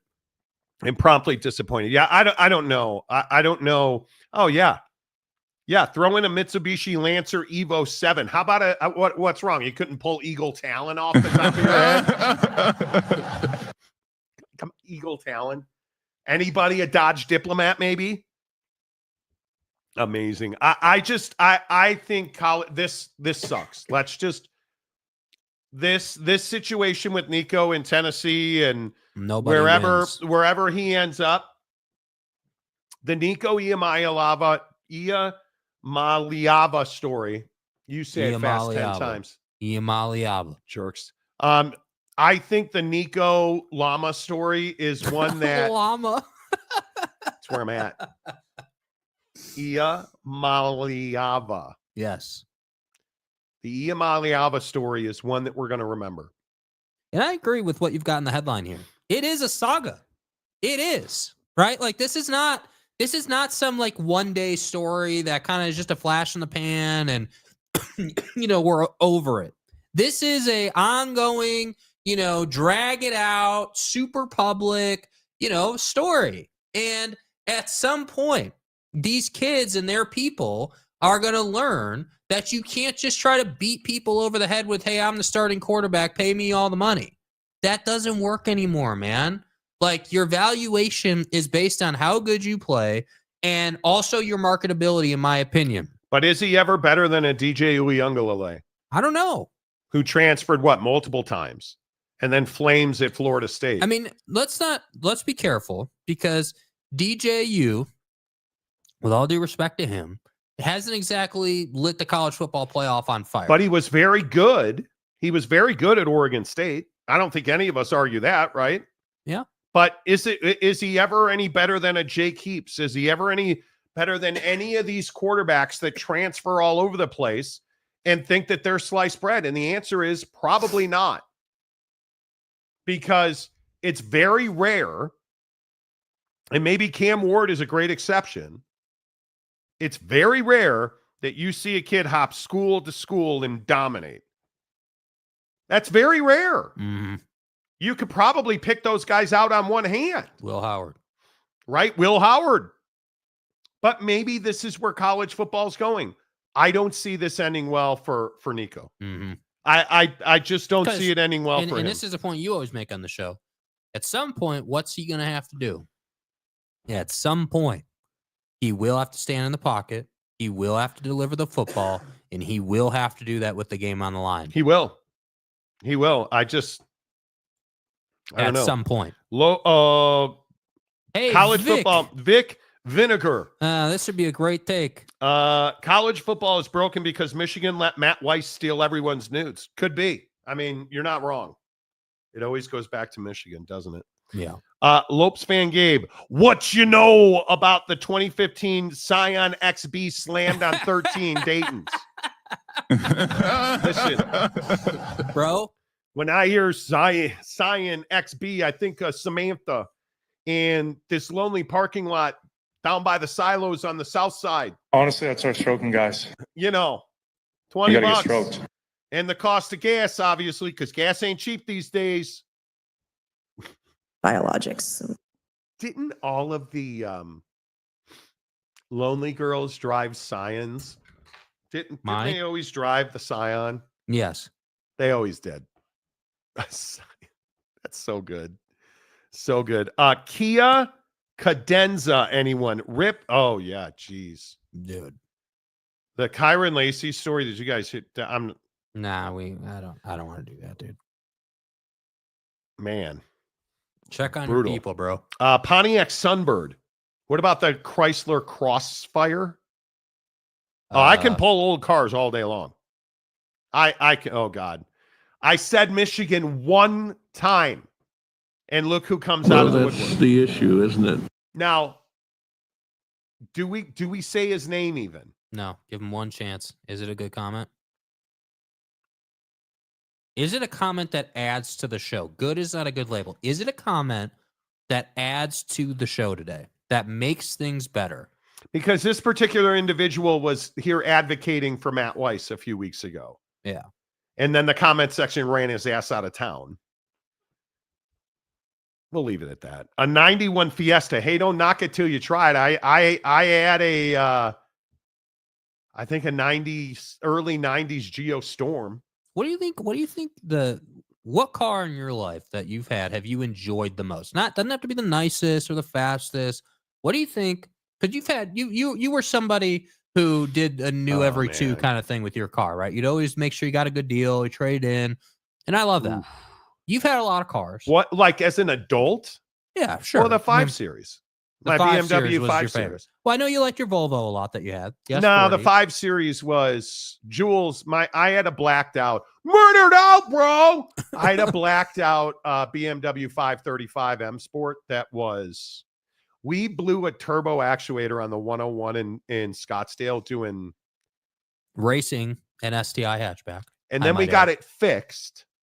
And because pimps are going to pimp, it's what we do. Almost the moment we got it back, we took it out to the 60 and raced a dude. And we were just, we were out there by ourselves. It's not like we were doing this at 5 o'clock in the afternoon. Mm-hmm. The 60 freeway from Tempe out to God knows where. Ahwatukee. Like, no, not Ahwatukee. Shut up. From Tempe, the 60. Yeah. What? The 60 from like the west end of Mesa all the way out to like La Sendes Country Club. Like you just go out to like the dam. I can't remember the name of the town that's way out there. We did that in like 37 seconds. We were running with some dude. I'll never forget looking down and being at like triple digits, well into the triple digits. Mm-hmm. I allegedly. Yeah. I would never do such a thing. But my favorite car I've ever owned is probably my old Nissan Z28 was like the first car that I bought for $500 and constantly had to put brake fluid in it. But that car was fun. What about the SQ5?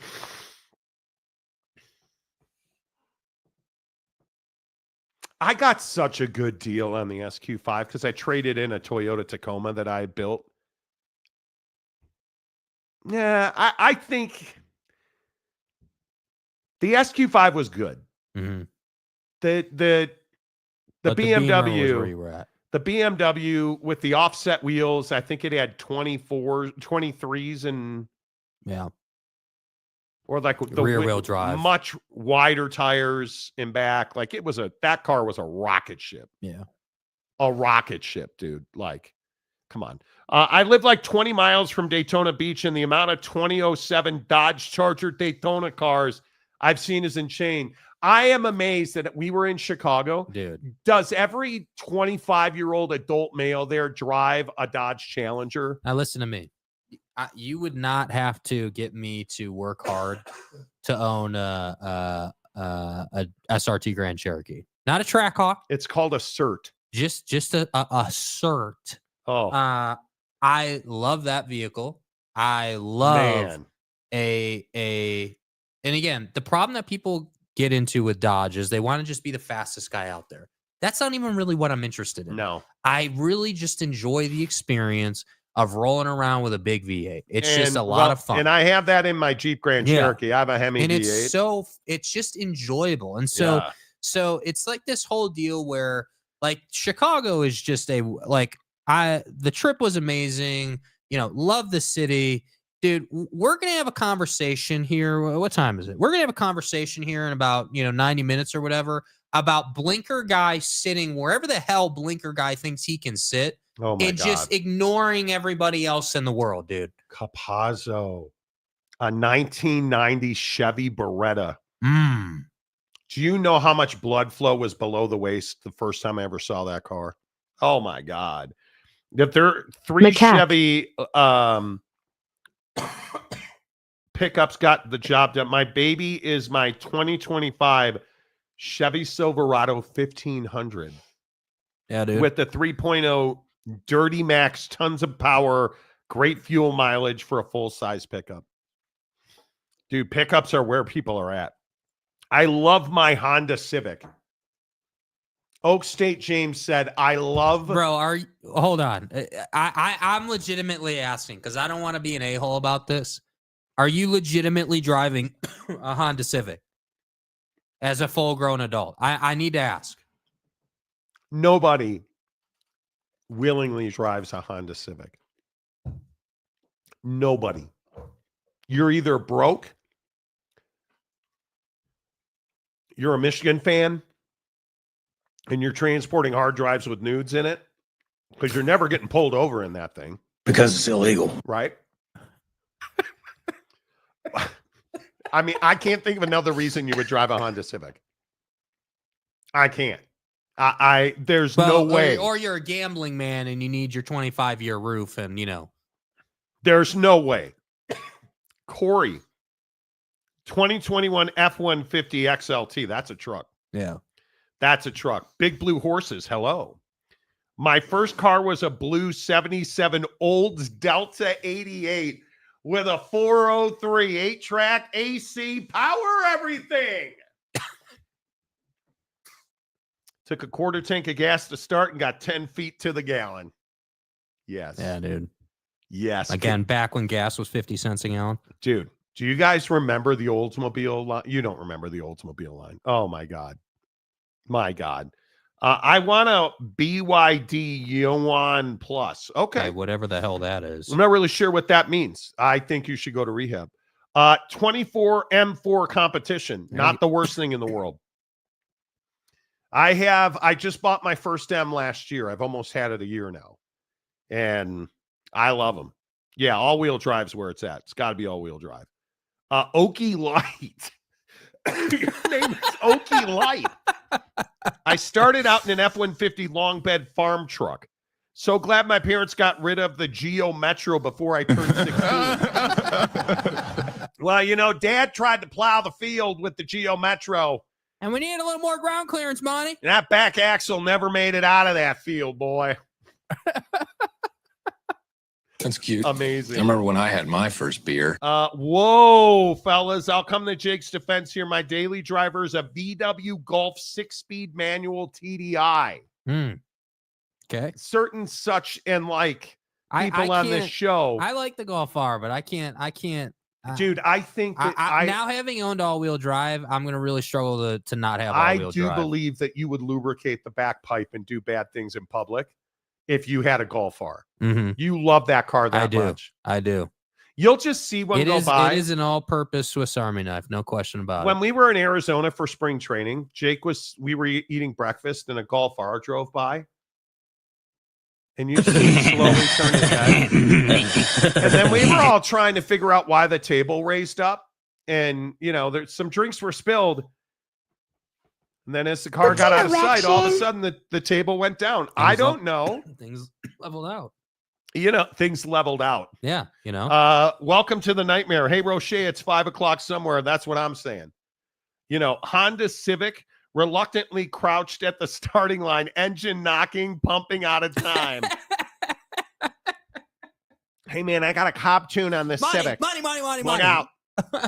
I mean, I got to tell you what, this thing's a 2.0 and you're in for an ass whooping. Yeah, me and Nico, Llama, me and your mama showed up together in our Hondas and it was great, Nico showed up on a llama. Roche, it's 5 o'clock everywhere. I believe that's true. I've heard that. Love my Toyota 4Runner 2004. Hey, see, and I can respect that. They run forever. Listen, I'm not a huge Toyota guy, but there's no disputing Toyotas run forever. If you're a Toyota person, yes, great. They do. I'm down. I'm cool. Danny Kiger. Now he's a member. I can call him DK. Hey, DK. Hey, DK. Yeah. Shut up. Don't suck with this take. No, I'm kidding. I had a 2004 Volkswagen Golf R32. The VR6 with the manual transmission was magical. Those were good days, sir. Will you ever drive a car that's not stick? Or excuse me, manual? I mean, I think, I do think that there are a lot of times where I'm like, all right, like we were just in Chicago. We had an SQ5. Love driving that car. A lot of fun to drive that car. So I'm definitely, and I've said this before on the show, I'm definitely a 2-car person. Got to have one car that's paid off, that is the fun car. Next car, is going to be a tough decision. For sure. Capazzo has a problem with you. Why? He says, Jake, you're stupid. No, he did. Okay. I threw that in. He didn't say that. I did. Because it's true. I'm just trying to help you out. The Golf R is all-wheel drive. That's my dream car after a Stage 3 tune. Yeah. Performance hatchback known for its all-wheel drive system, specifically the 4Motion system. I will tell you that the Audi Quattro is the best all-wheel system I've ever rode. And I believe in, Lewis, don't get all pissed off. I think 4Motion is one step below Quattro. There's a difference between the two or whatever. It is correct. But it's very good in the snow. No question about it. That's why I brought up Quattro. Yeah. It's the same company. Yeah. By the way, I have 2 daily driver options, my Harley or a POS 97K 1500 yard truck. Yeah. See, you won't catch me on the back of a bike, dude. I just think it's so dangerous nowadays. Yeah. Wife drives a 25 Kia Sportage hybrid. Love it. Nothing wrong with a hybrid. I drove a Chrysler minivan with a stick in France once. But why did you drive with the stick in your hand? Why didn't you just leave it? Was it like a branch you picked up in a park? Bro, what do you need the space of the minivan for in France? Do I even want to know what you did in the back of that I'm thing? trying to make a tree branch joke here, and you're like wondering what child he's putting in the back. I'm simply saying you drove a minivan with a stick. Is that macaque? I wasn't going there. Stay hard. I wasn't. They make minivans in manual? Okay. Why did I find this so funny? I have no idea why this is funny. It's so funny. It is, though. Final one, Sergeant Green, have a 21 Toyota 4Runner TRD off-road. Okay. Okay, now here's the discussion. God, did you get if you're buying TRD off-road, Anita, Dick, and me. that money cannot be replaced. That is so much money. Did you buy pre-owned or did you buy new? Have to know. Are we really going to get into this? I don't buy new cars. Well, I just did a year ago. but my wife really No does. redos. I'm not, I'm a guy. I don't buy new cars. I buy, we're a CPO house and Clearly. stuff. I don't believe in buying new you cars. buy at the bottom of the depreciation curve. Yeah. You get the best deal. Freak.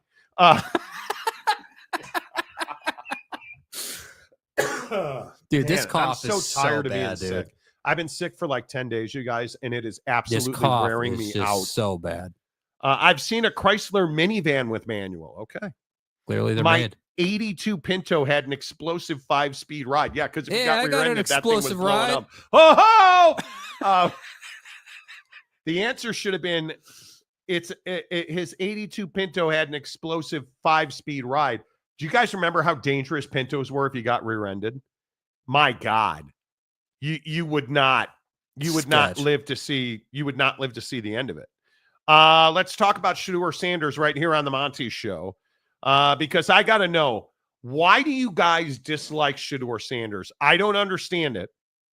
I don't pretend to understand it, but somebody has to make me understand it, because I think he is the best quarterback in the draft.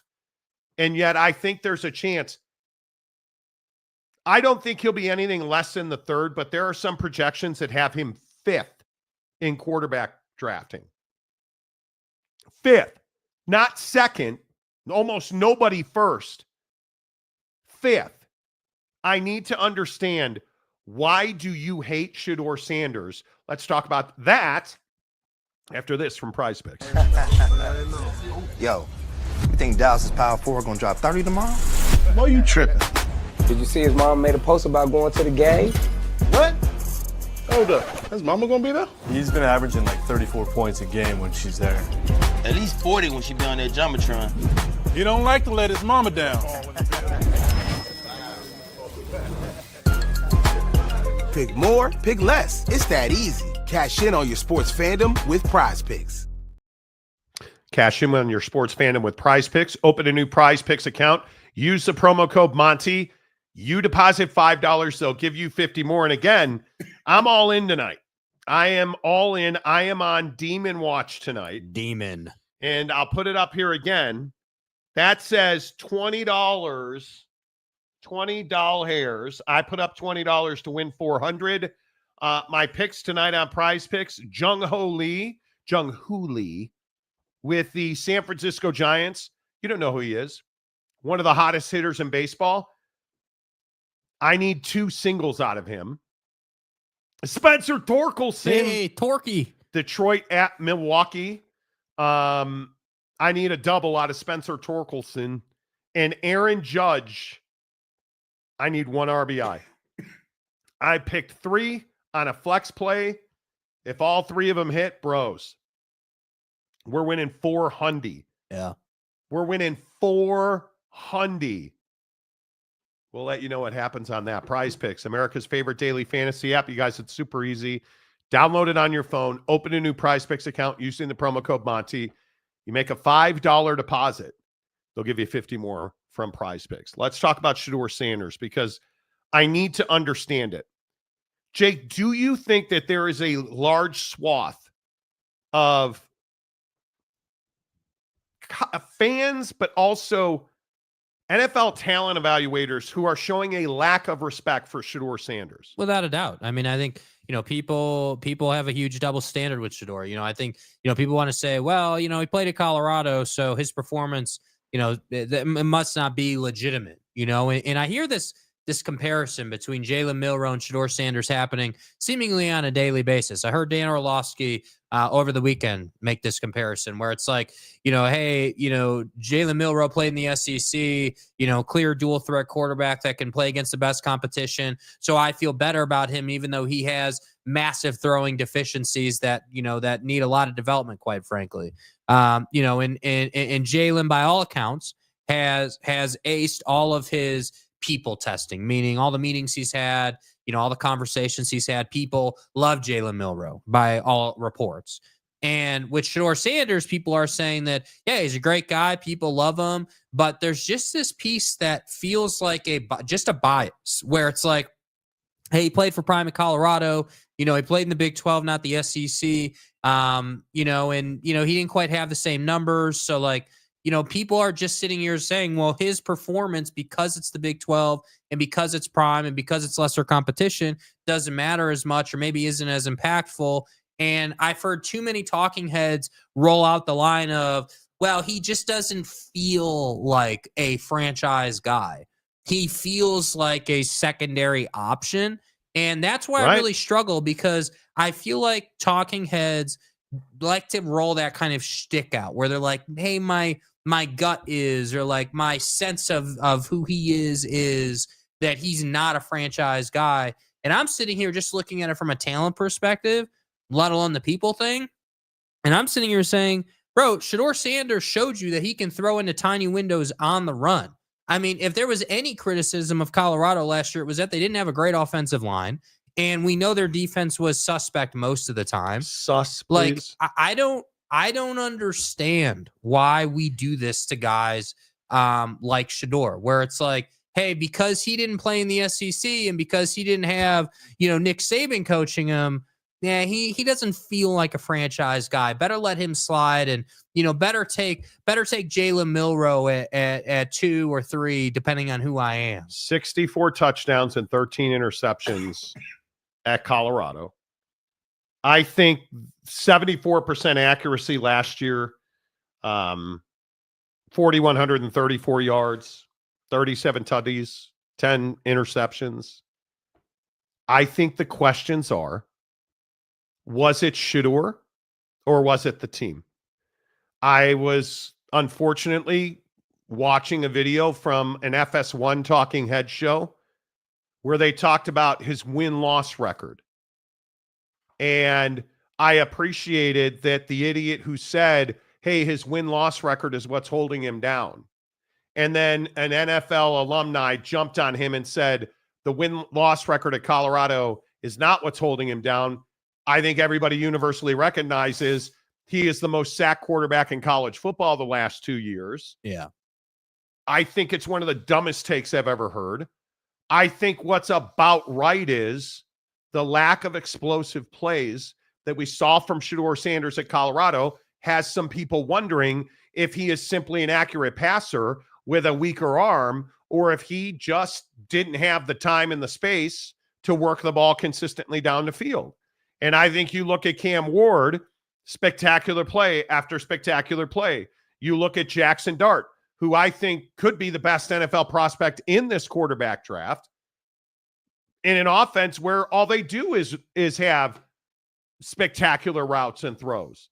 Shedeur Sanders, in my opinion, is, when it comes to a football intelligence acumen argument, he is the smartest quarterback in this draft.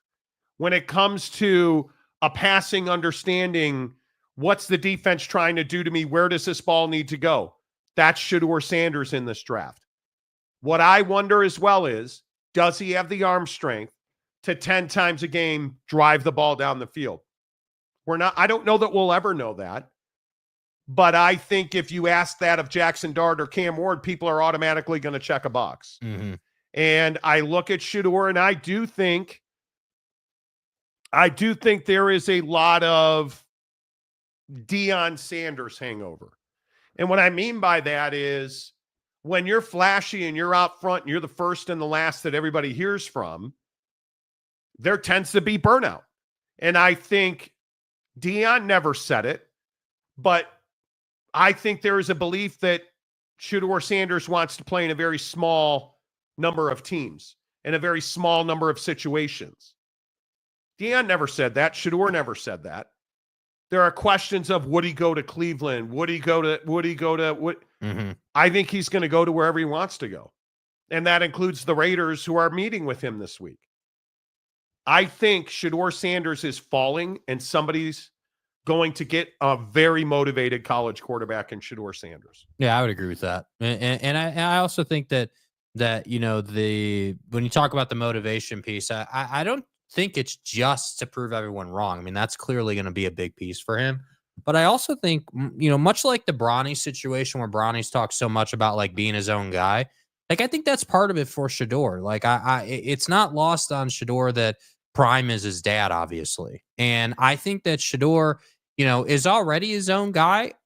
I just think the world's not giving him that credit yet. And I think that's part of it as well, is like getting into the league, get drafted, get your name called, walk the stage, go through that experience. And then hopefully wherever you land, you can start year one and you can, earn your stripes in a pretty efficient fashion. But, he's ultimately his role on the team is going to be different in a sense, because at Colorado, he was the unquestioned guy. Correct. He was the guy, the leader, the voice of the team, the media darling. And so I don't have any doubt that he could handle a big market like New York, let's say. But my point just is that I think his biggest adjustment is not going to be moving all his goods to the new city he's playing in. I think his biggest adjustment is going to be having to earn the respect of the guys in the locker room at that point, because you're not playing with kids anymore. Yeah, I think the daddy ball thing is very real. And I think Shedeur has always outperformed daddy ball. I truly do. I think that when you listen to those that know, and you talk to people who were around Shedeur, or you listen to people who watched a significant amount of his tape, the question is, does he have the big play arm? And I think in his workout, he showed that, but what does that really mean? Mm-hmm. We've seen how the workouts pan in the actual performance on the field. Jamarcus Russell threw a ball 70 yards sitting on his ass. Who cares? Yeah. Like, I think Shedeur Sanders is going to be a hell of a quarterback, and he's going to prove a lot of people wrong. And I hope that he is the humble guy he'll need to be when he's a rookie in the NFL. Because by all accounts, if you get drafted in the first 10 picks, you're going to a bad football team. Yeah. And I think you look at the New Orleans Saints with this car situation and the surgery. I think you look at no matter where he ends up. And if we look at mock drafts and you look at projections, I mean, I would not, and this is my opinion, I would not want to be Cam Ward going number one in this draft. To me, I don't think. Do you want to go be the starting quarterback at Tennessee? Dude, I have a real problem with that. Do you want to go play in Cleveland? I think you want to play in Cleveland more than you want to play in Tennessee. I can tell you that much. At least in Cleveland, you've got some history. Yeah, I don't know. I think I look at Cam Ward in Tennessee. I think, like, what do you say to the New York Giants? You're going to draft Abdul Carter third. And you've got multiple quarterbacks you signed, but does that mean that you shouldn't draft a quarterback? No. That's a real question to me.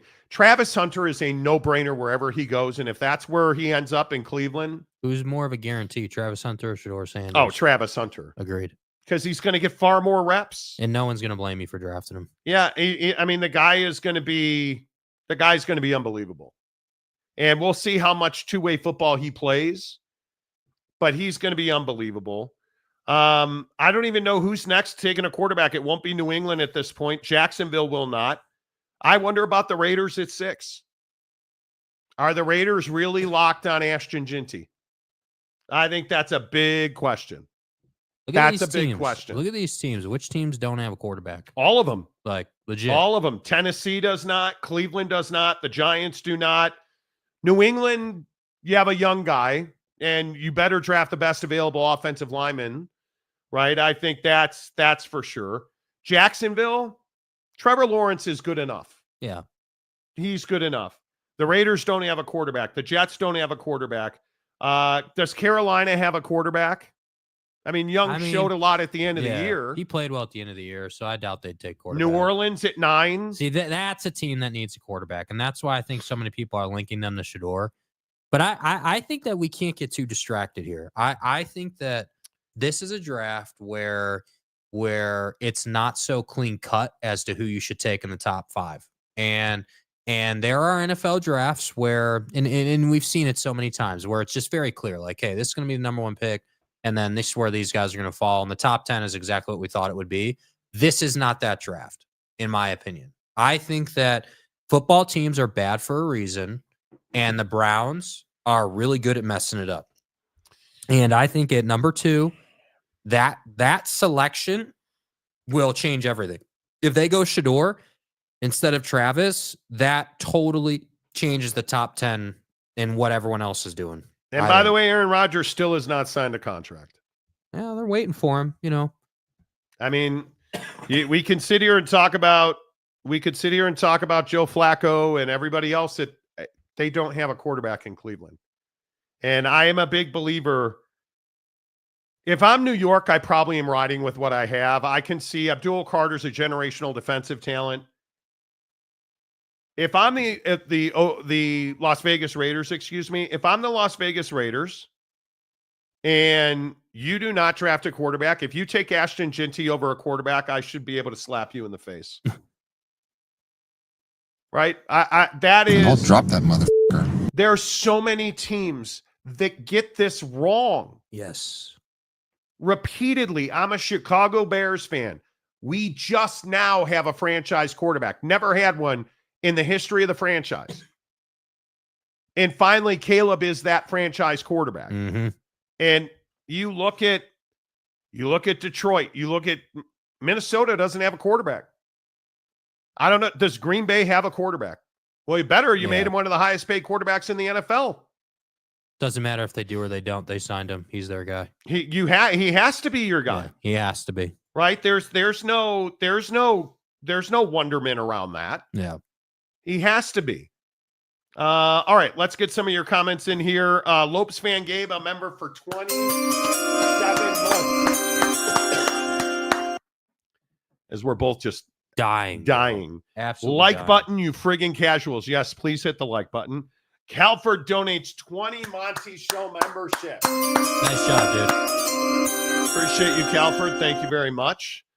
We also have another donation for the Advocates. All week long, we're going to be talking about this. Rocher. Derek Rocher for $20. No comment section? Yeah, right at the top there. Oh, on behalf of Jake and Tim Monty. Well, I appreciate that. Tim Monty. Monty. Hey, Monty. I appreciate that, Rocher. Thank you. Yeah, this show is presented by The Advocates at theadvocates.com as we kick off hour number 3. You guys, get on Venmo. There is no reason for a kid in this country to be hungry or, I can't remember who it was. Somebody was DMing us saying it's food insecurity. Oh, it was Buddy in your Twitter DMs. Yes, there's no reason for any child to be hungry and wonder where their next meal's coming from. We all are the 1%ers in this world. As low as our lows can be, we're still the 1%ers in this world. And if you have it in your pocket and you have it in your heart, I ask you, consider making a donation on Venmo to the Advocates donations. 100% of that money goes to the Murray Children's Pantry. They are feeding kids in our communities. It is hugely important. 1 in 6 kids. Go outside, look around, go to a basketball court, go to a soccer field on a Saturday afternoon. 1 in 6 of those kids is hungry. Can you imagine on a baseball field when you have 18 kids playing a baseball game? 3 of those kids are hungry. That's remarkable. That's what the numbers say. We can put an end to that. $1, $5, $20, $1 million. Make a donation on Venmo. Advocates donation. We'll really hit this hard all week long. Friday, we'll do a big shebang. We'd like to, if you were not here 2 weeks ago, I think it was now, almost a week and a half ago, we raised $1,100 in about 2.5 hours. We'd like to put together another $1,000 in donations this week. Hook it up, Advocates donations. Oh, by the way, if you've been in an accident, when you need clear risk-free advice, when you want somebody to take your claims process so you can get healthy, advocates.com. Chat with one of the best injury attorneys in the business, 24/7, 365, and it won't cost you a dime. at theadvocates.com. Your comments on Shedeur Sanders. Let's see what everybody's saying. Johnny Gonzalez. Travis Hunter was 30% of Shedeur's completion percentage.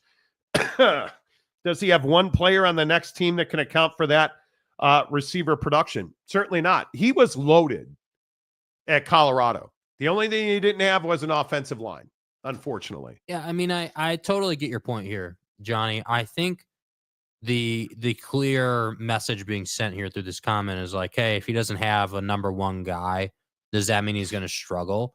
And I don't personally believe that was actually how it worked for Shedeur. I just think he's got a Hall of Fame potential talent running routes for him over there. Yeah. And that's why dude got 30% of the ball. I think you look at Jimmy Horn. I think you look at LeJontay Wester. I think you look at Will Shepard. I think you look at a lot of different guys on that Colorado team. They were loaded. Yeah. They were loaded. And they just could not protect him. I don't think Travis was the main guy because he was locked onto him. He was a main guy because he was faster than any DB that was covering him. Yeah. And he understood. They had that relationship, that unspoken chemistry, communication. Travis just knows where to be, and Shedeur will put it on you. Oak State James, I think that Shedeur falling to the bottom of the first round could be a good thing. If he can be drafted and go to a team and learn under a good QB, Steve Young learned from Joe Montana. Well, I think if you look at the bottom half of the first round, I mean, hell, you go to the bottom of the first round. The Philadelphia Eagles aren't going to draft him. Kansas City won't draft him. Buffalo, no. Washington, no. I could see Detroit being a place where, hey, you've got Jared Goff there. And how good are the Lions going to be this coming season? I'm a believer. I mean, Baltimore, no. The LA Rams, I could absolutely see the LA Rams if they had access. Could absolutely see the LA Rams backstop a Matt Stafford, who shockingly went back there, and this probably is the end. So it would be a good time for them to do that, and it would not be. You know, you guys remember when the whole Kirk Cousins thing, in the Falcons situation happened with Michael Penix. Big Penix energy, Michael's Penix. You would not have that take place in LA because Stafford is on the same page. So I don't think there would be drama there. Houston, no. Minneapolis, Minnesota, the home of the Vikings.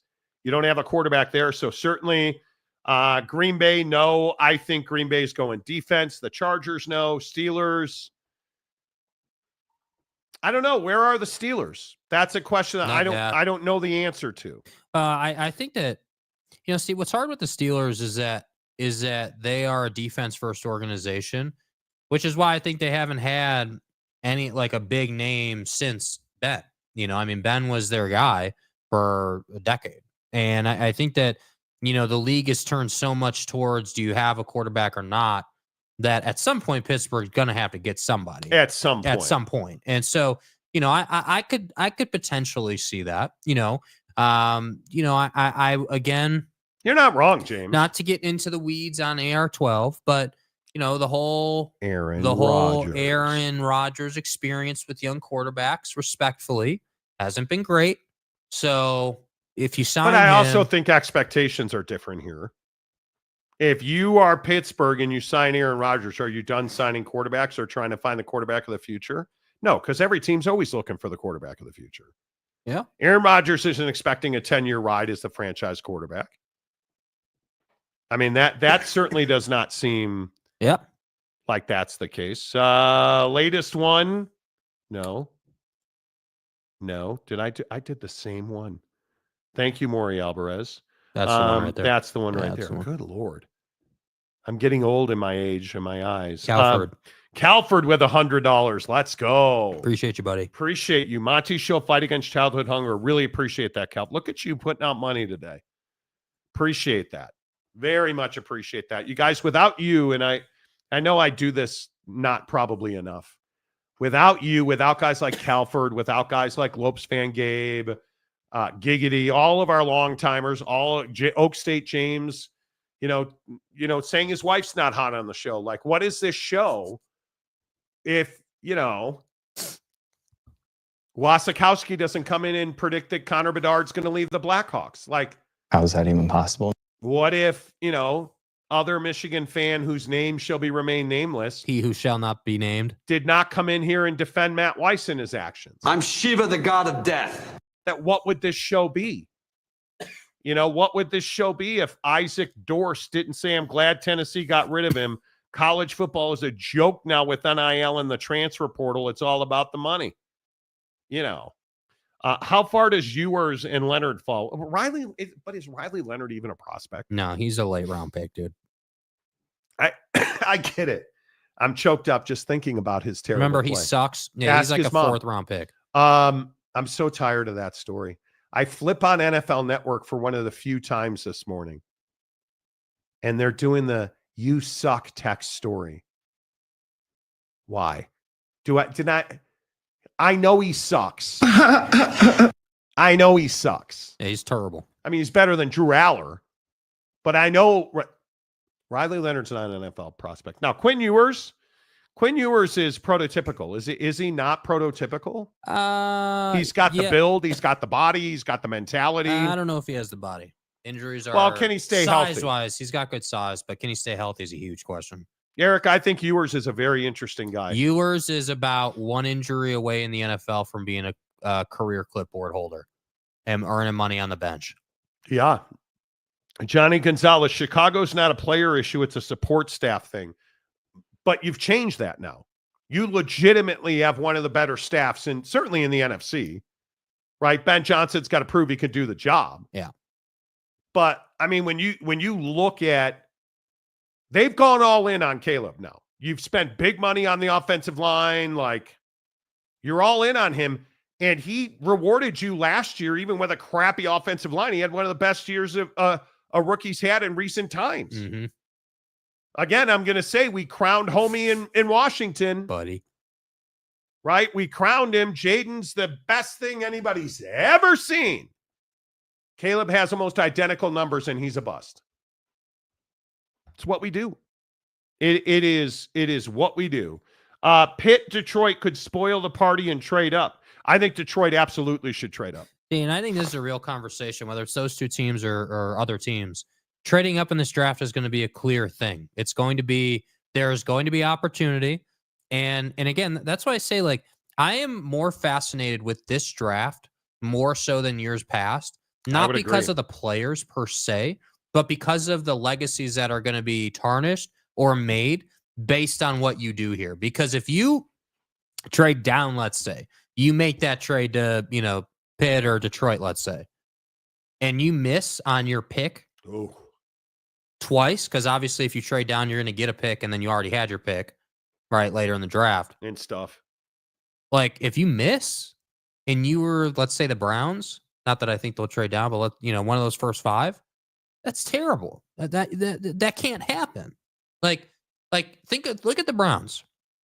Washcloth King comes through is an absolute disappointment and a black eye on the organization. They finally moved on from him, and now you don't really have a guy. Yeah. So the thought is, hey, draft quarterback, let's take care of that. But now there's this rumoring, and you can see it on a lot of mock drafts. Hey, we're going to take Travis Hunter, which again, nobody would blame you for. But I have to say, at some point, you need a franchise quarterback. Is he the best player in this draft? Depends what you do with him. Are you going to allow him to be a two-way player? Can he be a two-way player in the NFL? He's going to have to put on some beef. Yeah. I do. Best quarterback in this draft. Jackson Dart. I'll die on that. I agree with that. I will die. From an NFL standpoint, who is the guy that's going to have the most success the quickest? Who could you just plug into a system, give him 5 weeks to learn it, and then he'll take you to the playoffs potentially? I think Jackson Dart's that guy, mainly because he's a pocket passer first. And I think that's what you have to have in the NFL. Abdul Carter or Mason Graham? Because I think Mason Graham's going to be a flipping dog. I think that guy is going to eat you for lunch. You run into, my opinion is you run into Mason Graham, that's a long-ass day, dude. That is not a guy you want to go against for 2.5 hours, 3 hours. But I think Abdul Carter he's that next hybrid pass rusher. He is prototypical NFL edge player. But he's really good against the run. Mm-hmm. And I think those two are really close. I love the way Mason Graham plays football. I don't think you can go wrong with either of those two, but it's this whole I think the Raiders there in this discussion of what they should do is that perfect example of, hey, well, if the Browns take Travis Hunter at 2, don't the Raiders have to take Shedeur at that point? Like, wouldn't you be forced to take Shedeur? You're telling me you're taking Ashton Jinty over Shedeur Sanders? I'm not. If you're the not you, but them. Like you're telling me that Shedeur, there's such a question mark with Shedeur that you're taking a running back over a potential franchise quarterback. I can't. Come see on that. now, dude. Come on now. I can't see that. I'm telling you now that I just don't. And again, I like Ashton Jinty as a prospect. Clearly, the guy's got talent. You know, there's no doubt about it. I don't have if this draft goes par and it's what everybody thinks in the first 5 picks, there's probably not a horrendous miss in the first 5 picks. Will Campbell is going to be a really good. I think he's going to be a really good, probably right tackle. Mason Graham, I think, is going to be a perennial stud inside. That's one of the worst defenses in the NFL. Yeah. He immediately makes Jacksonville a better defense. There's not a whole lot to argue with in those first 5 picks.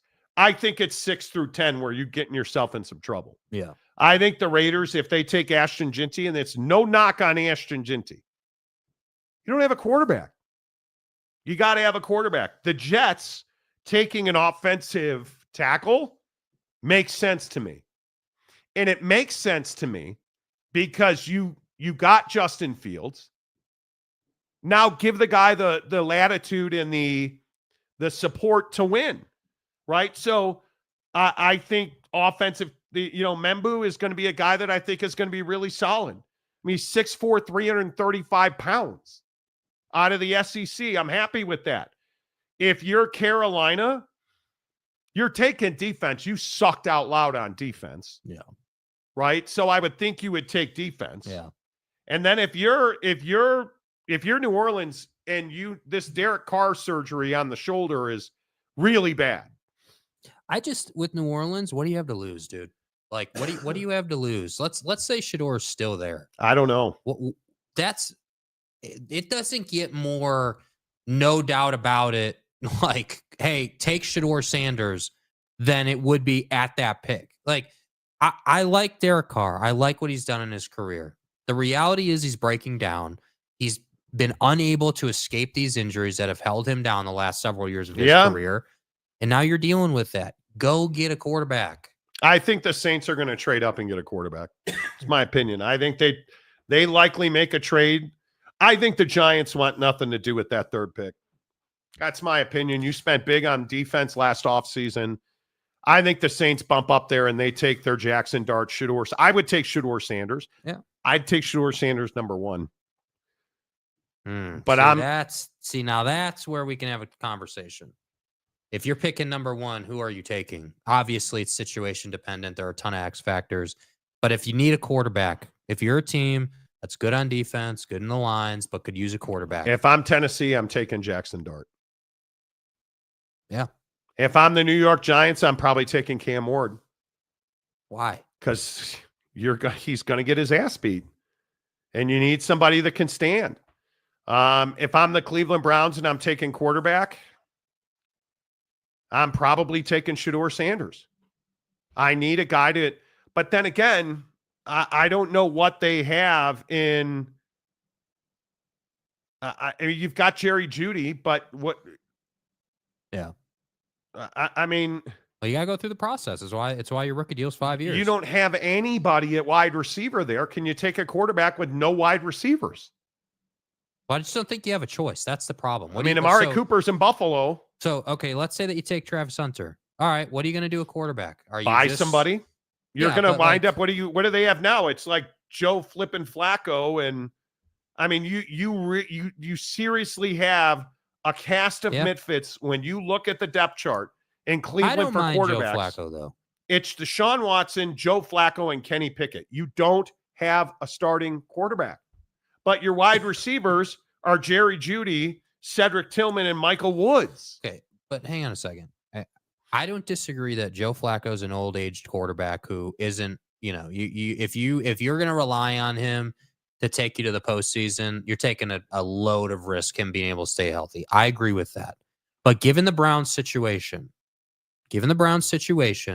obviously you're not going to be able to do both, right? You can't take wide receiver and quarterback with one pick. You got to make a decision here. You're at a fork in the road, if you will. So if I have Joe Flacco on my roster and I've invested that money, I'm going to take Travis Hunter and I'm going to ride Joe Flacco as long as I can with the understanding that he's on an incentive-laden deal that I think it was $3 million is the base, and it's incentive-laden up to 13 with playoffs and all, and the stats and all that. So Joe's got a lot to play for, clearly, and has always been willing to do incentive-laden deals because he bets on himself.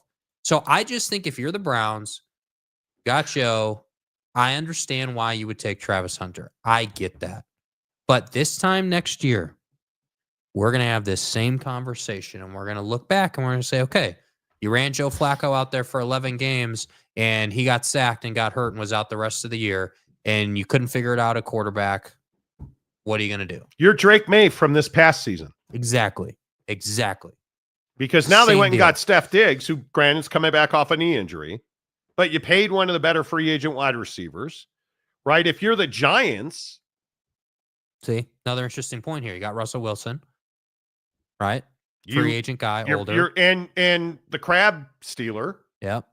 Don't forget about Jameis. So it doesn't feel like they're going to take quarterback here.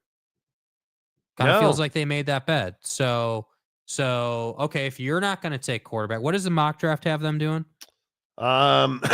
Excuse me. God. Dude, it's such a painful I'm sorry. Yeah. Abdul Carter. Okay, so if you're the Giants, okay, Abdul Carter. All right, no one's going to blame you for that pick. But this is where, philosophically speaking, you got to make a decision on your path here, because if you're going to do Russell Wilson and the crab stealer. Wait. Breaking news from Adam Schefter. Oh, God. At ESPN. According to sources. Oh, God. Colorado quarterback Shedeur Sanders is holding one last private workout Thursday in Boulder, Colorado. It's one of the New York football teams. Which one do you think it is? I'm assuming the Jets. The Giants. Abdul Carter or Shedeur Sanders. See, I just don't buy all this smoke about daddy ball but again, it's the New York Giants. Is that a good Abdul Carter or Shedeur Sanders? I would take Shedeur. I would definitely take Shedeur. Given the Giants' track record with quarterbacks and how much of a fight it's been, I would probably take Shedeur just to put the position away for a while. Like, get your quarterback, let him earn his money and deal with it. But at least at that point, no one's going to blame you for drafting what should be a franchise guy. But I think what's interesting about that, though, is... there's more breaking Shedeur news. Yeah. Shedeur and Travis will have their numbers retired at the Colorado spring game on April 19th. Yeah. As they should. Okay. As they should. Yeah. Okay. They're two of the best players the program's ever had. Okay. If not the two best players. Okay. And then Travis will jet off to the NFL draft. Yeah. Because he will be in the green room. So yeah. Jackson Dart will be in the green room. Abdul Carter. Jalen Milroe. Why? Ashton Ginty, Travis Hunter, Mason Graham, Matthew Golden, Will Johnson, Tetaroa McMillan, Mikael Williams, Cameron Ward, Shamar Stewart, Malachi Starks, Josh Simmons, and Jalen Milroe. All invited to the NFL draft. Like, I don't know, man. This is what we do in this world. Yeah. This is what we do in this world. You know, there's definitely counterintelligence happening, if you will. There's definitely scheming. Like, hey, we're going to put out into the media that we're really hot on Abdul Carter, but then we're going to draft Shedeur. You know, I mean, that's definitely happening in the draft. No doubt about it. Yeah. Oak State James for $20. $20 hairs. Money for kids. For the record. FTR. For the record. My wife is hot and smart. Yes, I believe in Haas Hengy at quarterback. Boy, should I read the rest of this? Once you say you believe in a guy who's never... That's bullshit. Anything. Oak State will be in a bowl game at the end of 2025. They're going to compete for the national championship. And Mike Gundy will get a 10-year contract extension. Those are some bold predictions not said by Oak State James. I mean, Oak State will be in a bowl game at the end of 2025. And yes, you can add sweets to Rice Eccles and not block the Mountain View. Stop. You're so obsessed. Okay, listen. FTR. I want you to know. FTR from the IPF. FTR. I want you to know. I toured a pedo priest cave dungeon in Salt Lake City, and I happened to waddle down to the IPF up at the U. And waddle. Let me tell you something. They got to add an upper deck at Rice Eccles Stadium because you can facilitate a domed IPF right there on top of the light towers. You just... Y'all reading all this cap ass shit. I mean, listen, if you cut Mike Gundy's hair, hard as a rock. Stay hard. It'll support an IPF on top of the light towers, boys. Yeah. Like the U. FTR. Many believe RG3 was the franchise, and look how that worked out. Washington has been in the quarterback hell. We'll see what Daniels can do in his sophomore season, see if he can avoid the slump. Tough to do. Tough to do. Absolutely. Larry McDonald. I heard third round grade for Ewers later yet for Leonard. Leonard will be, I think there's a chance Riley Leonard does not get drafted. I think there's a chance. Derek Roche, he gave us $5. How about them Jazz losing better than anyone in the NBA? I mean, you know what we were so upset about? When we were not on vacation, but on vacation, and I was sick as a turd floating in the water, the story came out that even more money was given to Ryan Smith. And there's no oversight of what he's going to do with the taxpayer money he got more of. Just a lot. Just give it to him. Give him all. You know, tear down a Bravenel Hall. Nobody goes to the symphony. Civic Center doesn't make money for Ryan Smith. Smith Entertainment Group. We don't play on Sundays. It's the Jazz. Why not Will Howard? Charles Parker said. I think Will is a solid middle of the draft quarterback. I don't know that he is a starter in the NFL. Yeah. I think he is going to be a very solid quarterback. I just don't know that he had one of the worst combine workouts we've seen. So he's going to have to prove that. Brandon Butler. If Sanders makes it past 5, I don't see the Raiders not trading up to get him. I would agree with that. Johnny Gonzalez. Monty, get us Riley Leonard's number and we can call and text him how good he is. He sucks. Ask his mom. You know, we'll see. Arthur Lefevre. I read on 3, North Carolina out on Nico. We'll see. Gio Lopez. Clash more Mikes. Why do you clash more with the guy's named Mike? Like, what is it about Mikes and Michaels? Now, my asshole brother's name is Mike. I would clash with him. I did. You and should. It sucks. You know. If you think Notre Dame has a quarterback issue this year, you have no clue what you're talking about. Okay, who's their clear-cut starter? Let's play the game. How do you guys do it every day? Every single day you make it so easy. I'm going to guess the guy that clashes with more mics is a first-timer on this show. So I'll spell it out for you. I'm a diehard Notre Dame fan, a lifer. I'm 52 years old, and I've pretty much had 50 years of Notre Dame sucking. Was it the Brian Kelly loss to Alabama? Was it Brady Quinn? Was it Rick Meyer? Was it Charlie Weiss? Was it the penalty against Michigan? I mean, I could play this game all day, man. And I want you to know, because the guy who clashes with Mike's more, I want you to understand something, man. You know, Manti Te'o's girlfriend told me many, many times during her run at Notre Dame, before she died tragically in that whale surfing accident. I want you to understand that Manti Te'o was not a quarterback. So just, you know, I can do it all day with a cough or I could do it all day. I can. Arthur, I wonder if the Saints maybe draft another mid-round QB. Yeah, possible. Their fans are tortured, not supportive. What's the support? Okay, I got to. Okay, so I bought a couch several weeks ago. They were out of stock on, you know, the little center console where you put your Modelo and your remote control. That was out of stock. They're delivering it tomorrow. They've sent me 30 text messages today. Stop texting me. You have my money already.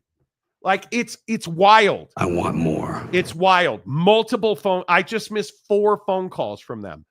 I get it. You guys are jerks. You have my money. Stop texting me. Stop calling me. It makes me crazy that these people have called me so many times. I'll try to stay calm and not curse. Assholes. Okie Light.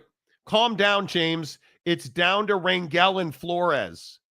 Doesn't matter without protection. We don't have a solid left tackle. You ain't got a left tackle. Mike Gundy's former quarterback playing kids, your starting left tackle, I understood. Yeah. Put him in the portal. He paid him in crypto and under the table. It's fine. I read more likes Dart. Okay. Is that code for something? More likes Dart. I think everybody likes Dart.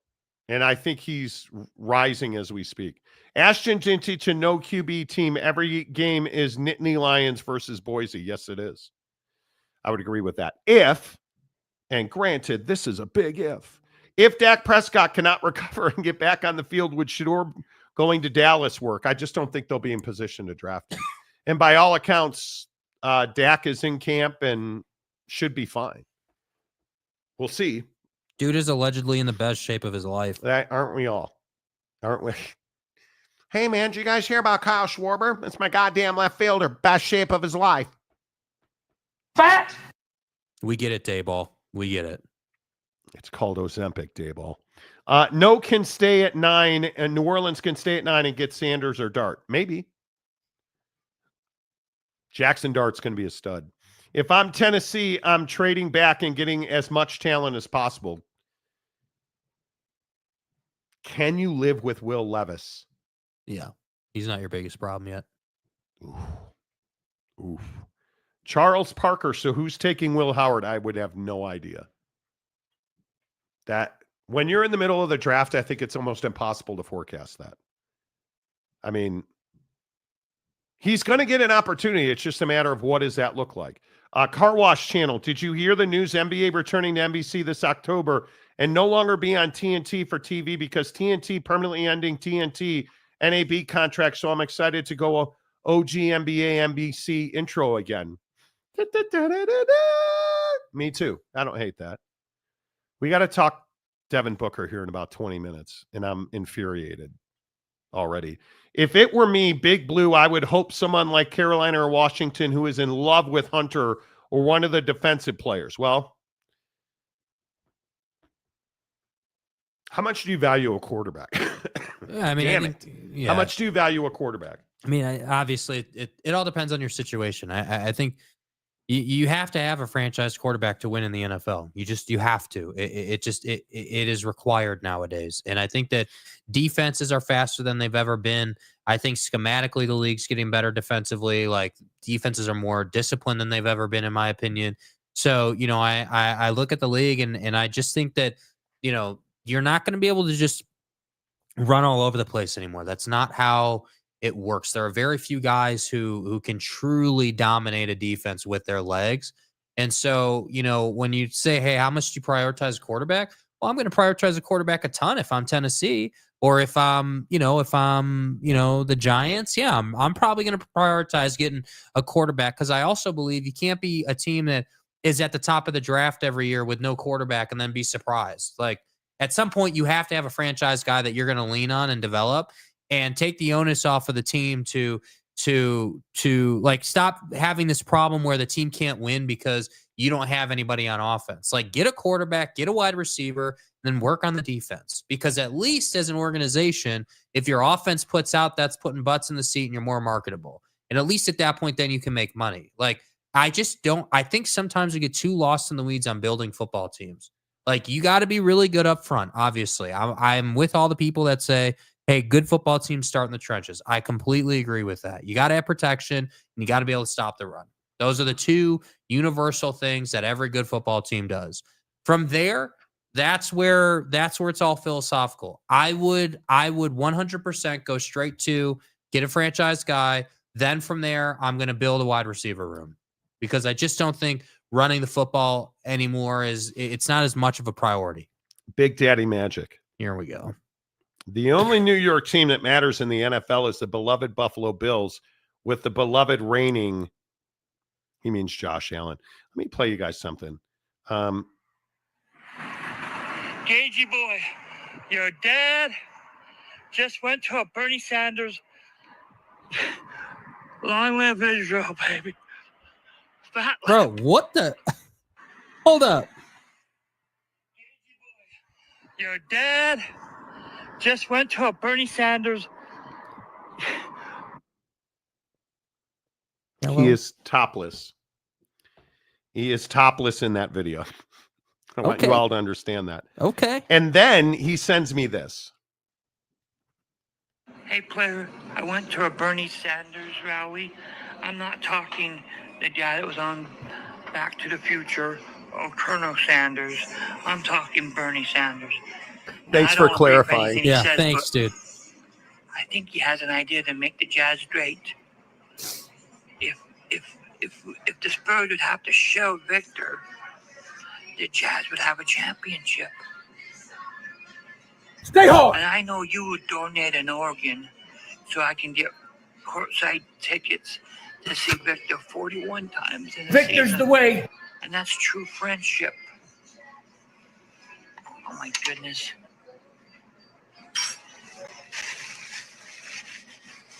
No, better clean that up. Bye-bye.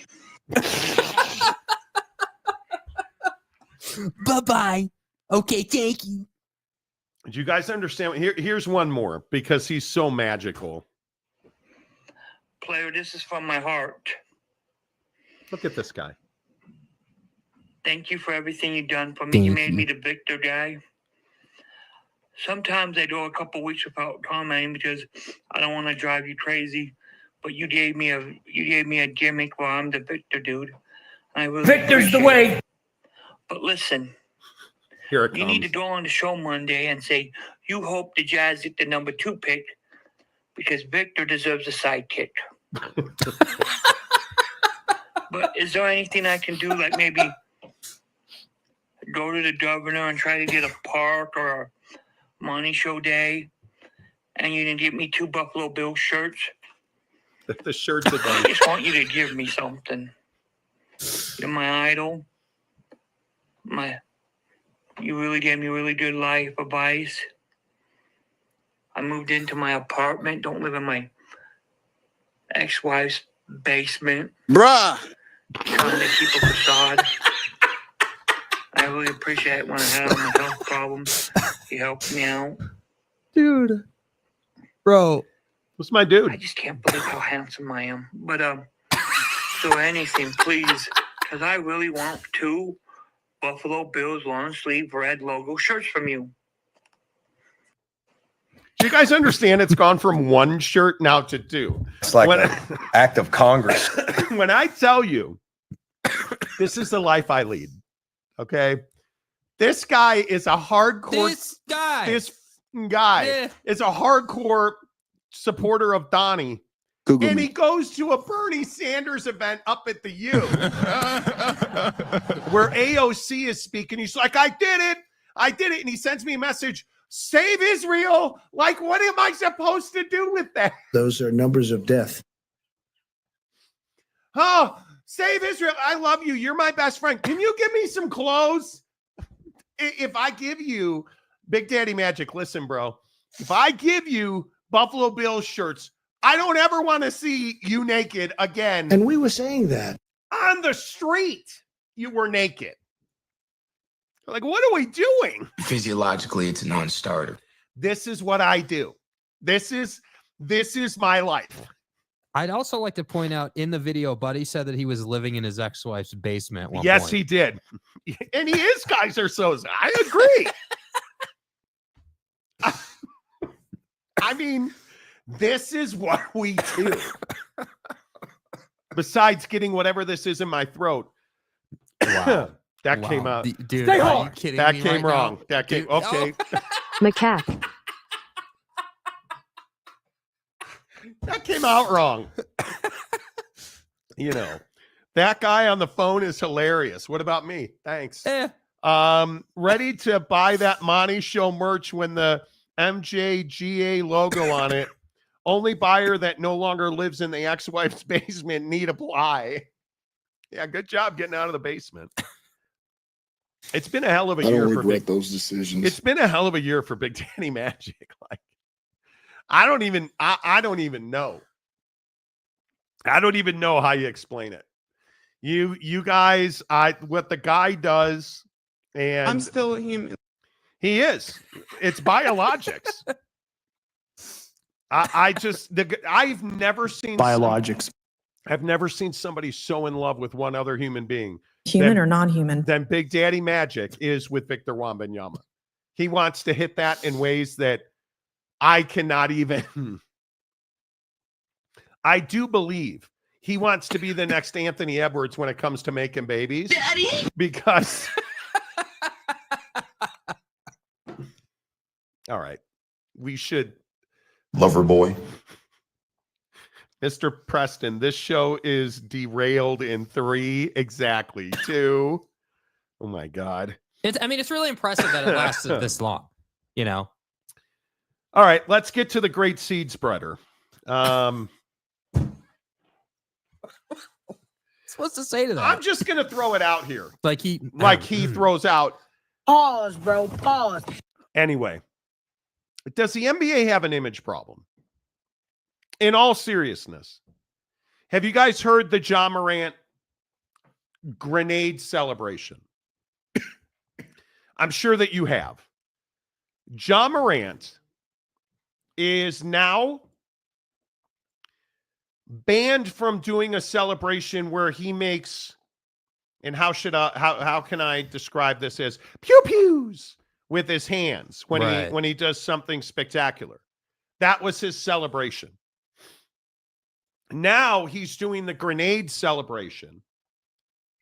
This is Ja Morant. What he does is he goes, pulls the pin, throws it into the crowd, and then does this as he runs down the floor. So wait, they told you not to do the pew-pew celebration. So you've gone from pew-pews to grenades and explosives. What's next? A rocket launcher? Okay. What about Anthony Edwards? The guy is, I believe the most prolific fertilizer of life currently working in the NBA. Hold on, bro. Like, Now, Buddy in Miami's got something to say about this. He might not be Tyreek. Bruh. So apparently, Anthony Edwards, Ant, has at least 4 kids we know of. I think he's 23? 23. He's got 4 kids. He's on paper on one of them. And another woman are claiming that Ant had them, that he is flowering their garden. He's got 3 girls and a boy, allegedly. Did I mention he's got, thankfully, more technical fouls this year than children? Nick, what is the future of the NBA? That's my single biggest question. And we can get into this Victor Wembanyama stuff and getting in the pooper for Cooper if you're the Jazz and, hey, everything's great. But you tell me what excites you about the future of the NBA. Because I can point to guys like Cade Cunningham in Detroit. Victor Wembanyama in San Antonio, certainly. But I'm not pointing to John Morant. I'm not pointing to Anthony Edwards. Who's the future? If I had to say right now, who's the future of the NBA? Cooper Flag. And I would agree 100%. It's Cooper Flag. Which is really sad because he's not even in the league yet. It's wild to me. I think that we are in a position where we truly have run out of young superstars. And Shai Gilgeous-Alexander was brought up to me in a text message conversation today. Mm-hmm. And you know what the issue is? He's invisible. I'm certain there are fans who don't know what city he plays in. And he might win an NBA championship this year. He's got a very good team in OKC. But he could walk in here right now and you couldn't pick him out. Yeah, my take on the NBA right now, yes, I do think the NBA has an image problem. I do. I think that, and when I say that, I want to be really clear. I'm not saying the NBA has a image problem in the sense that it's negative or that, like, you guys remember when the NFL went through the domestic violence thing and the league was kind of known for that? I don't think the NBA is in that same position where it's like a negative thing. I think the NBA, honestly, is in a little bit worse of a position because there is no image of the NBA right now. There is no, you don't know what you're really looking for. I mean, obviously it goes without saying that LeBron is LeBron and his legacy and him finishing his career is a storyline for sure. But I don't, and we've talked about this on the show before, but I'm going to keep saying it because I think it's really relevant right now. I don't end the show and go, man, what NBA is on tonight? I'm not like, oh man, wow, like I got to make sure that I get the tube turned on. It's been a very passive season for us. Yeah, like I'm not, there hasn't been like this awesome like storyline not at all working. And I can personally attest to our process, the way we go about prepping this show. NBA is on the docket on almost a daily basis. We try to find something to work in as a secondary topic in the stack for NBA. And most of the time, it's just not compelling enough to get to. Not at all. And so I'm sitting here looking at John Morant graduating from handguns to grenades to rocket launchers, seemingly, in his celebrations of dunks and three-point shots. I'm sitting here listening to Anthony Edwards on video in the background of a locker room talking about how he's amazing and, let all the girls know and I'm the man. And I'm just sitting here wondering, dude, hey, Anthony Edwards, bro, I know that you have a gold medal. I know that. Well, he was the best player on that team, wasn't he? Oh, that's right. You said you were, but you weren't. And now I'm seeing videos of you say you're the best player in the league, but are you in fact the best player in the NBA? We held him to 3 points for a long time in the quarter. It's crazy. It's crazy. It was our defense, man. That's all.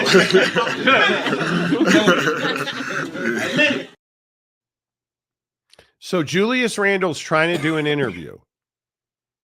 And that's Anthony Edwards in the background yelling he's the best in the world. We held him to 3 points for a long time in the quarter. Damn well knowing he's trying to do an interview. This is the problem with the NBA. I just don't know how you fix it. So I think that the issue, this is one issue for sure. The NBA doesn't have its next wave of talent. I completely agree with the take you've always had, which is the millennial star in sports isn't really blossoming into a star. No, and they're troubled. Yeah, and they're troubled because they're just not, like, if we step away from sports for a moment, millennials have never been a generation that was really outgoing with people. We went through this thing where we were 10 years old, 13 years old. Yep. We got a cell phone put in our hand, and that changed our life forever. And nobody knew the unintended consequences of that, but now we're starting to see them. And I think that Jason Tatum and Jaylen Brown, Jalen Brunson, I would put in there. He's one of the best point guards we have in the league right now. Like you Donovan? can go Donovan Mitchell, I would put in there as well. Although I will give Donovan credit. He did, when he left Salt Lake and went to Cleveland, he was very outspoken about that process and did, he was very much in the media with it. So I'll give him credit for that. But I just don't think we have that iconic superstar that has their own shoe, that everyone wants to buy, that's taken over the scene, that puts them in the spotlight. Hell, I'm more excited, bro. I'm more excited about golf shoes than I am NBA shoes. When's the last time I bought an NBA shoe? Here are the top 20 scores. You tell me who's the marketable superstar that the NBA can ride to the future. Shai Gilgeous-Alexander. Like zero personality. None. Giannis Antetokounmpo. No. Nikola Jokic. No. Anthony Edwards. I think it's possible, but not right now. I think he's so undisciplined and so unwilling. But he has the personality. That's the hard part. Is he's got this, outgoing personality, but he's undisciplined and just stubborn. And he's arrogant. Yeah. And he hasn't produced on the biggest stages. Jason Tatum. I want to say yes, but how mainly can because you? the dude is a champion, but he just doesn't have that it factor to him personality-wise. Nobody cares where he is right now today. Yeah. Or what he's wearing, or what he's eating, or what he's driving. Has he made some massive impact at Jordan Brand? Kevin Durant. Too old. Cade Cunningham. Perfect example. Cade Cunningham. Question mark. Phenomenal player. Yeah. Outstanding. Finally healthy. Plays on a slightly improving but pretty crappy Pistons team. In a market where you're not getting much publicity. So if I look at Cade Cunningham and I look at the Detroit Pistons and I say, okay, well, they're 44-38 and we've got playoffs, and does anybody know who Cade Cunningham is? I think, yeah. I think that people who watch the NBA know the name. I don't think they know the dude. They know. This is exactly right. Yeah. Do you know who Rory McIlroy is? Oh, yeah. He plays on the tour. But do you know who Bryson DeChambeau is? That YouTuber. You know who all those guys are. Do you know who Shohei Ohtani is? Of course. Do you know who Cade Cunningham is? If I said to the average sports fan, what team does Cade Cunningham play for? You might ask me who he is, and you certainly wouldn't know what team he plays for. Yeah. Unassuming, quiet guy. Jalen Brunson doesn't have the want to. Devin Booker. I want to say yes. Much like Jason Tatum, I want to say yes. I feel like Book has some personality to him. I feel like, he has some swagger with the cars and how he dresses and that kind of style he has, and I love his style. But with all due respect, and we will get to this momentarily, dude needs to leave town. Dude needs to get to a better situation. And I think this is a huge talking point. Should the Phoenix Suns trade Devin Booker? You didn't see the news today. They fired Bood. He's out. Mike Budenholzer fired by the Suns. Just one point on that. $10 million a year, every year for the next 4 years, even though he's not your coach. Another coach that you fired after one season. Because you traded for Bradley Beal, in my opinion, because Bradley Beal's agent has a son who's an executive with the Suns. You tried, you spent money, and you spent it poorly. You hired the best available coach, fired him less than a year later. Who's going to want to coach that team? Because Kevin Durant's not going to be there. I don't think Bradley Beal's going to be there. You're going to have Devin Booker and a bunch of what? The Suns should trade Devin Booker. And the problem is, in Phoenix, he's iconic. He is a big to-do. He's got the dog. He's got the cars. He's got the Kardashians. Devin Booker's what you want. He's a fashion guy. He's a hard worker. I'm sorry. Did you say that he's got cars? He's a big name. He's got the Kardashians. I'm sorry. Did you say he plays for the Suns or he plays for the Lakers? Because that sounds an awfully lot like a Laker. And how? And how? And he should be. And I think him and Kevin Durant should have worked. I think him and Kevin Durant and Bradley Beal was a mistake. But the truth is, Devin Booker's not a number one. He's not like the best player on a championship team. That's not Devin Booker. Kevin Durant, they got him probably 2 years too late, and Bradley Beal should have never been there. Mm-hmm. And I think that's the issue. And now you're screwed because you have no cap and you've got money for days because of your owner. And thankfully the coach's salary isn't on the cap, but everybody else's is. Like you should trade Devin Booker. He's not the answer. Well, it's the old adage that new ownership comes in and puts their stamp on the organization. I think it's time to do that in Phoenix. And I'm not saying to go all Luka Doncic and handle it the way that Dallas handled it. No, this is, bro, make no mistake about it. In my opinion, this is not anything like the Luka thing. This is very much like the Bryce Harper situation. This is very much like hey, we've got a superstar caliber player, all-star every year, like great guy, great teammate, like by all counts, a player you would definitely want to have on your team. We want to trade him because we're going to restart in Phoenix. So what's it going to be? I mean, if you trade him to the Lakers. Number one, are you willing to trade him to the Lakers? Probably not. But if you traded, there's only two teams he would go to, the Lakers or the Knicks. If you trade him to the Lakers, there's nothing the Lakers wouldn't give up to make that deal happen. I mean, you're trading Austin Reeves if you can get Devin Booker. Yeah, people were shocked Austin Reeves wasn't in the Luka deal. You're trading Austin Reeves to get Devin Booker. That's done. You know this. You got to if you have the balls and you're telling me you want to win, go make that trade. And I know you don't want to, but you want to do what's right for this organization. You'll trade Kevin Durant to San Antonio, and you'll trade Devin Booker to Los Angeles. Because in my opinion, you owe them something. Kevin Durant handled that situation pretty well, in my opinion. Devin Booker has been nothing but a model citizen. I would trade Devin Booker to the Knicks long before I trade him to the Lakers. Agreed. Kevin Durant should go to the San Antonio Spurs.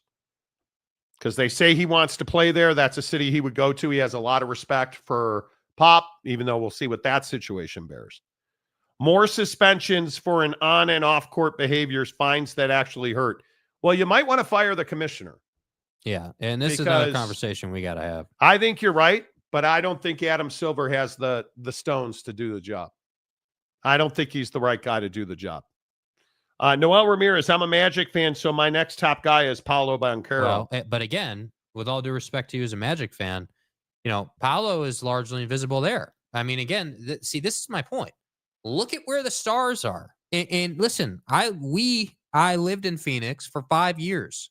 I know that town. Like, it is still, in my opinion, no matter what anybody wants to say, it is not on the level of LA or Chicago or New York, or trust me, it is not. And when you're looking at the NBA, you got to have your big names in the big cities. That's just how it has to work for the league to thrive. And Banchero even a top 50 scorer in the NBA? I don't think he is.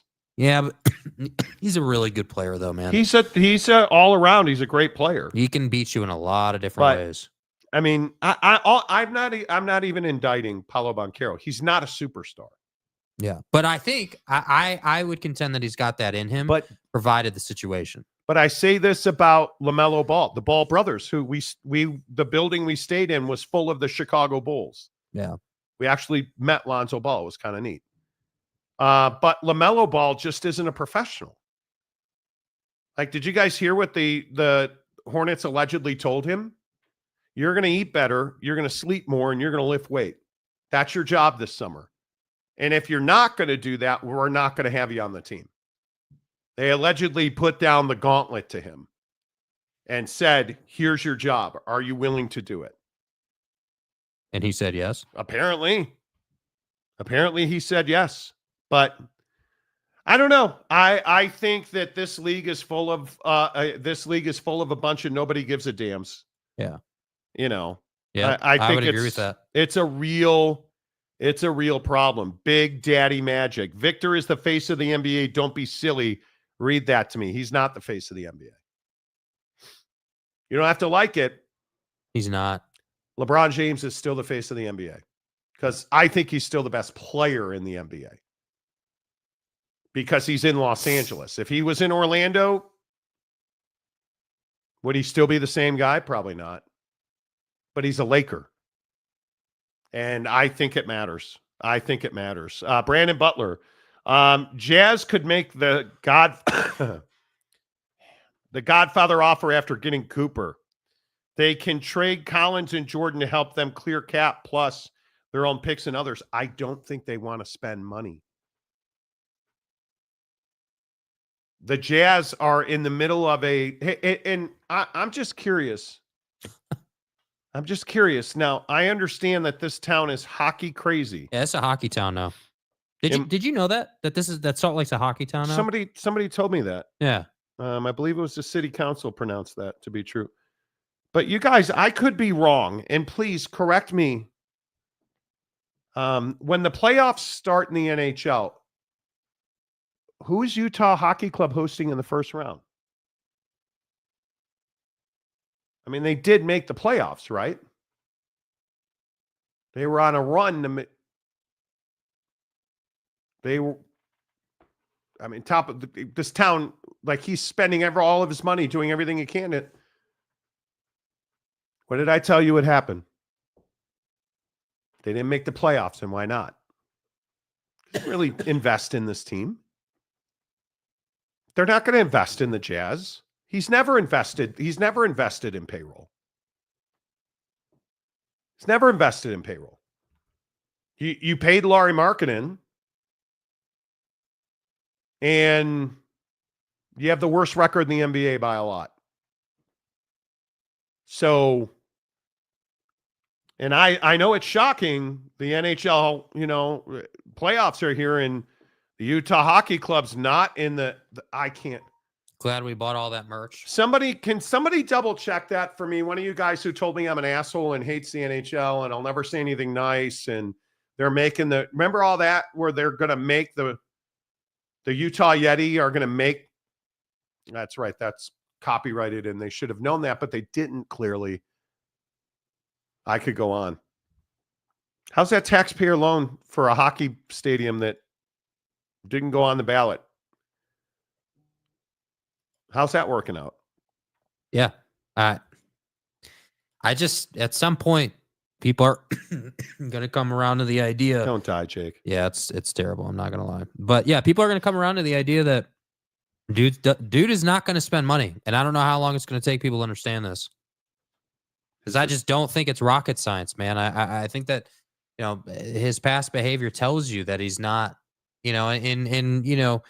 Jazz fan and Utah Hockey Club fan want to tell me, oh, well, he could flip the switch and, maybe he's just saving money to make a run and turn things around. And, but ultimately at some point, there has to be a commitment to winning games. There has to be something other than, hey, we're committed to profiting and lining our pockets, and we're going to, in my opinion, we are going to run a marketing campaign to say we're trying our hardest. And I'll ask the same question I asked before. Point me to the place where public funds were used to build a private stadium, and it worked out well for the public and the taxpayers and the municipalities, especially in the NHL. Here's an insider tip. It's never happened in the NHL. You've never spent public funds to build a stadium for a billionaire and had it work out to the benefit of the taxpayers. Never, not one time, ever. Congratulations, Salt Lake City. Way to go.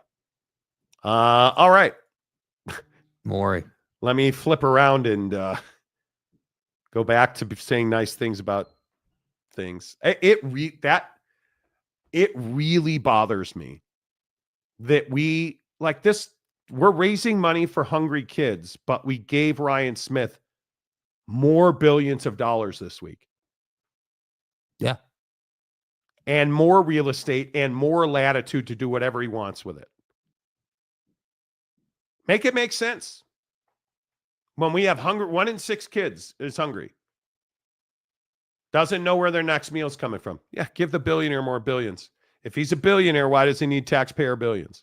It's a great question. Maury Alvarez, I am definitely not food insecure, but I am vacation insecure. I need it and don't know where the next one's coming from. I need a vacation. I like the fact that we were working and we were in Chicago, and I'm all here for that. Mm-hmm. But, dude, the next trip I take needs to be a vacation. I think my next trip, vacation, time off, not working ever, anything, anywhere, it's the 4th of July in Chicago. So here we are on April 14th. I am still sick about 10 days later. Yeah.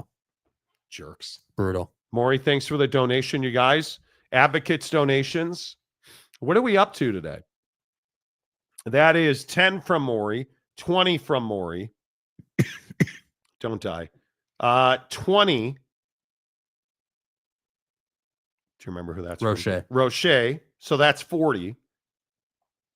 And then Calvert. 100 from Calvert. So we're at $140. So we need $860 by the end of the week. We'll keep pumping that.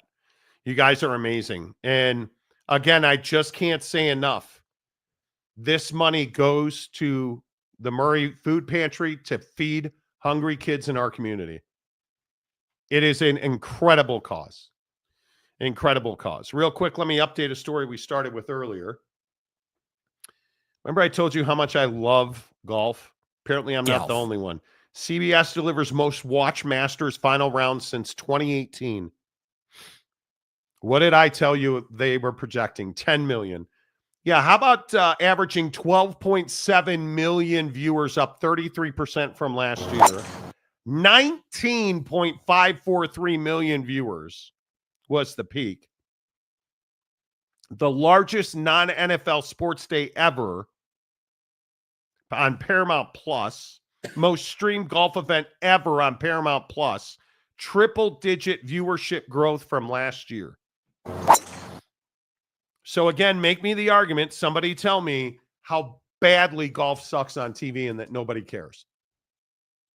People care. So I'm not the only obsessive golf fan. I'm telling you, it was one of the most important moments in recent sports history. It just was incredible. Yeah, I think you're exactly right, Eric. Go Toledo Walleye. Yeah. ECHL playoffs. Yes. I want to make sure that we all understand this. I never said this wasn't a hockey town. What I said was there was no outpouring of support and cries and demands by fans. We need a hockey team. Do people like hockey in Salt Lake City? Yes. Was there a demand and just this unbelievable outcrying for an NHL franchise that was going to be supported by taxpayer money? No, there was not. And you gave it to a guy who I'm asking you as for our Utah owner or our Utah fan base, what has he done? Where have they won? Where has he spent money? When has he reached into his own pocket? He never has. He keeps reaching into yours. And you keep letting him. Is he at least giving you a little scratch? I mean, I hope you got deeper pockets than I do. It's not the best situation, and we all know that. Maybe you got bigger balls than I do. I don't know, but is he at least tickling the twine a little bit there? Well, Just so you can go to Pound Town. You know. Yeah. Great name for the Utah Hockey Club, Utah Mammoth. It's actually a decent name. Mm-hmm. If you don't know the story, it was going to be the Utah Yeti. Well, the fans voted on it. It didn't matter. You could have voted for the Utah Buttholes. And they'd have called it the Utah Yeti until the Yeti, Cooler these company. guys, the Yeti company. Oh. It turns out they have the trademark on it. Mm. Can't put that Utah Well, Yeti Marty, on a shirt. That's the first time that's ever happened with Ryan, right? You guys remember those purple jerseys they forgot to make for the Jazz? Well, but the Jazz primary color is, oh, that's right. White purple. and highlighter yellow. Oh, right. Okay. Well, I know it's going to get turned around. There's such a rich tradition, of winning that, it's going to get turned around quickly. So that's the good news. Anyway, Lori's fall off from the pity All-Star year should be studied. I hope at some point that Ryan Smith puts money into the roster for the Jazz because Jazz fans are fantastic. Sports fans in Utah, and this is how we got a hockey team. You could have brought professional ping pong here, and people would have been, we're a pro sports town now. Stay hard. Make sure they play with purple T-shirts on. And purple ping pong paddles. That's what you would have gotten here. Or pickleball. Thank you. Yeah. But we got hockey instead because that's what he could get his hands on. And then he leveraged the taxpayers without the taxpayers having a vote in it. He went through the good old boy network. That's how we got a hockey team. Utah Direwolves could be. Probably never. Man, when LeBron retires, someone is going to have to put that target on his back and be the guy, dude. But who is it? I don't know. That's why I think you need a new commissioner. I think it's got to be Cooper Flagg. It's got to be Cooper Flagg. Who else even is it? I don't even know who the other option is. I think casuals would tell you it's Jason Tatum. But how, though? Well, he's won a championship. Yeah. But it's not about winning anymore for us. We're social media sycophants. Well, what's it about then? We want guys on social media. We want to see Rory hugging his baby off, walking off the green. And Ja throwing grenades into the crowd. Oh, my bad. Sorry. That's not what we were looking for. My bad. Sorry. My bad. Sorry. We want to crawl inside their lives now. We need to know that Steph plays golf. We need Devin Booker pounding Kardashians. It's internal. That's what I've heard that. That's what we want. I have no idea what Victor Wembanyama does when he goes home. I know that Nikola Jokic has a farm. And you look at him sideways and his brothers are going to throw hands. Catch me outside. How about that? I have no idea. Does Victor Wembanyama have sex? I don't know. Devin Booker hits it with the Kardashians. Damn. But Devin Booker's not the best player in the league. It's why I said I think Cade Cunningham's the best example. But he can beat the Knicks, and he's going right back into the witness protection program. Me? Because it's Detroit. No one's going to see him. Witness protection. Get it? See how it all works together? I hope I'm wrong. I hope I'm wrong. There's only... That's some of your best material. That was even for me. That was really good. Anytime you can work in WITSEC, how's it wrong? Yeah. There's only one Masters. It's different than any other major. Throw in the McIlroy roller coaster and Bryson's collapse. It's a draw. No other golf major matches it. It was scintillating. Yeah, and I think that ESPN did an outstanding job marketing it before the tournament started. I don't know anybody that tells stories like the Masters does. Yeah. The fact that you can't play the course. Yep. The fact that it is only $400 to get in if you get one of the limited tickets as a patron, because you're not a fan there, you're a patron. The fact that you guys understand that the Masters does not get money from CBS or ESPN. No, they control the broadcast instead. Do you understand the Masters only has 4 minutes an hour of commercial content? Do you know where they make most of their money? Merchandise, which you can only get if you go to the Masters. You know how much money they made this week, guys? $70 million is the estimated number. They were making something like $16,000 a minute. Yeah. On merchandise. Let that $16,000 a minute on merchandise. It's outrageous. But there's lure to it. And I think that's why it matters. Which is why we end the show tonight with murder and blue penises. Can we talk about these two murderous fools? Yeah. Do you guys remember Eric and Lyle Menendez? Do you guys remember these dudes? It was a huge story. Mm-hmm. They are... These guys... So they murder their family. Their Hollywood mogul father. And they said, oh, well, we did it because he was assaulting us and molesting us and we can't possibly live our lives this way. So we took shotguns to him and our mother. Like, quite literally. Mm-hmm. Convicted. Going to jail. Evidence of how they, because their father was incredibly rich.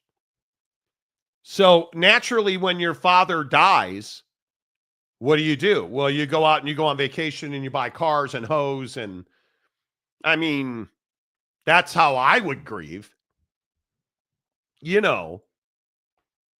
But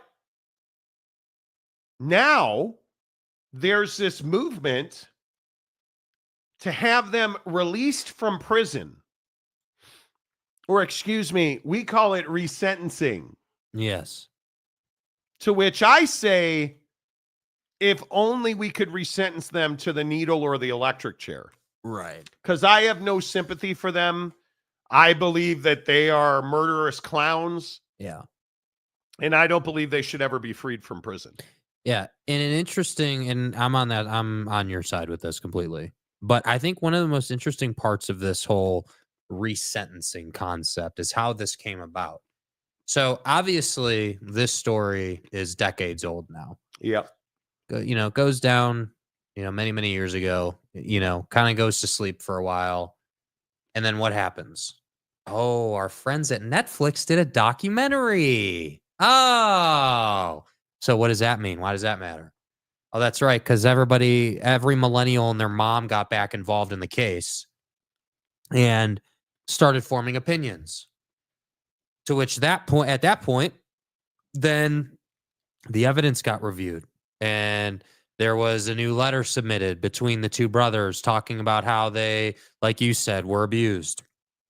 And people are saying that they should be, resentenced and they should be 50 years to life and they should be made eligible for parole.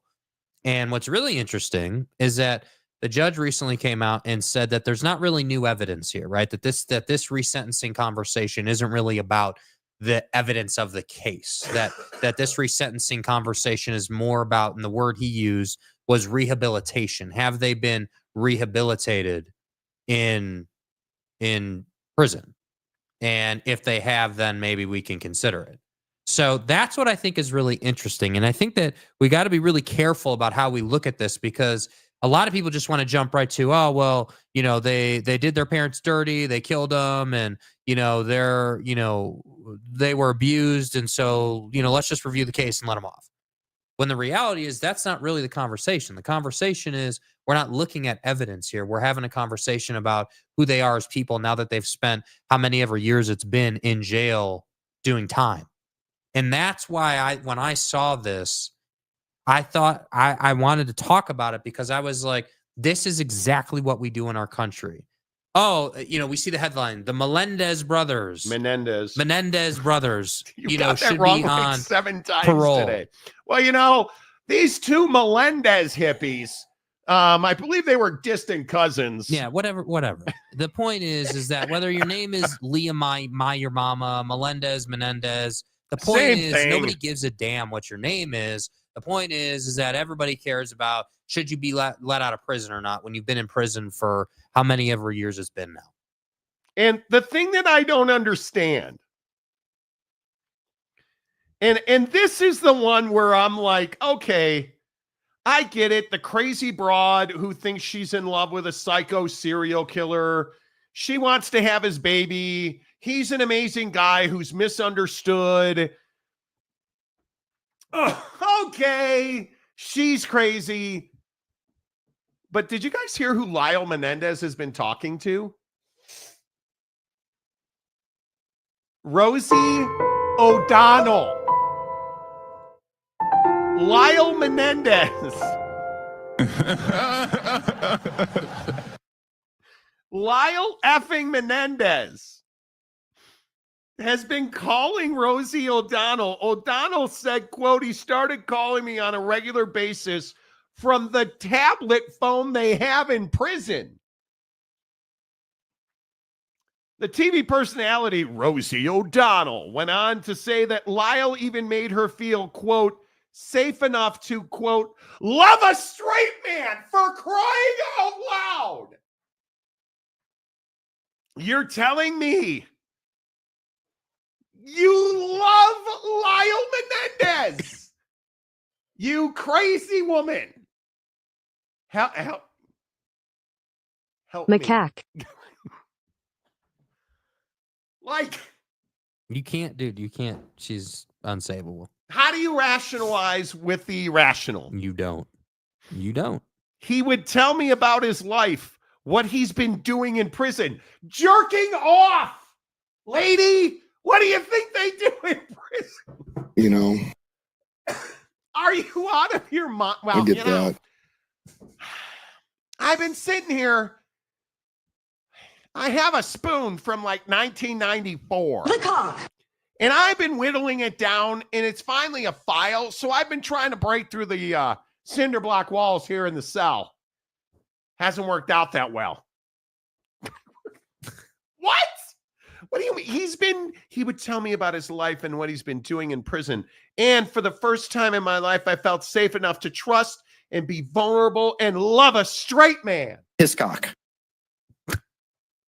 So you are a lesbian.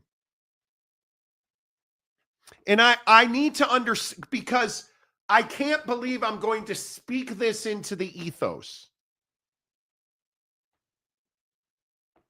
You're a lesbian, and the one who made you feel, the guy who made you feel safe enough to love a man was Lyle Menendez? I don't know. I don't know if I don't quite know how to answer that, to be honest. Lyle, you know, the convicted murderers. Lyle and Eric's defense argued that the killings were an act of self-defense, that they had been abused and molested for years by their parents, which nobody bought. And so that story is, though, that's the guy that you say, Yes. that you love him. Do you guys, am I the only one who thinks that this is absolutely crazy? Doesn't get any more red, white, and blue than that. Yeah, it's wild, dude. Now, okay, so not only are you a famous person in Rosie O'Donnell, and you're talking to Lyle Menendez on his prison tablet, but he made you feel like, because you're a lesbian who's been married to multiple women, but Lyle Menendez is the one who made you love men again. Cock-a-doodle-doo. There's no medicine for that. I thought I heard it all. Hydroxychloroquine. Yeah, no, you shove a light up your ass, Donnie. Like, that's not fixing this. See ya. That's not fixing this. You're forever, Rosie. Monty? I know Monty? we're no but Monty's. I know we're friends, My Rosie. fucking ass. I've never met or talked to Rosie. But Rosie, I know we're friends. You're never getting away from the fact that you said that Lyle Menendez is the one who made you want to be straight. We did what we did. Dude. Help me. It's really despicable. I don't even know what you say about it. I don't know how an individual gets to that place. I don't know. I don't know. I mean, it's the Garrett Cole spider attack drop, dude. Like, I don't know. I don't know. I don't quite know how to answer that, to be honest.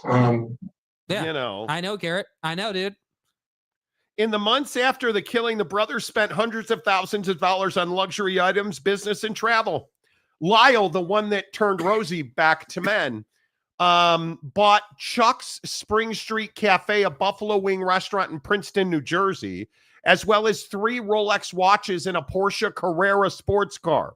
Eric, not the one that Rosie's in love with, shockingly, hired a full-time tennis coach and competed in a series of tournaments overseas. Oh, what a loser! After he murdered his family. Well, got to work on the backhand. Spinal. Yeah. I don't know, man. These two are polarizing. The brothers eventually left the Beverly Hills mansion unoccupied, choosing to live in adjoining condominiums in Marina del Rey. They also dined at high-end restaurants, took overseas trips, including the Caribbean and London. Their courtside attendance at New York Knicks basketball games was captured in the background of Mark Jackson's trading card. During this time, they spent approximately $700,000. Most of that money, I know you're going to find this shocking, came from a life insurance policy, which was paid out after they murdered their family. But it was because they were abused. Oh, dear. Oh, my. And these are the ones. This is the guy who, bro. Dude. And you want to let these guys out. And Rosie, I got news for you. If they get out, he ain't coming home.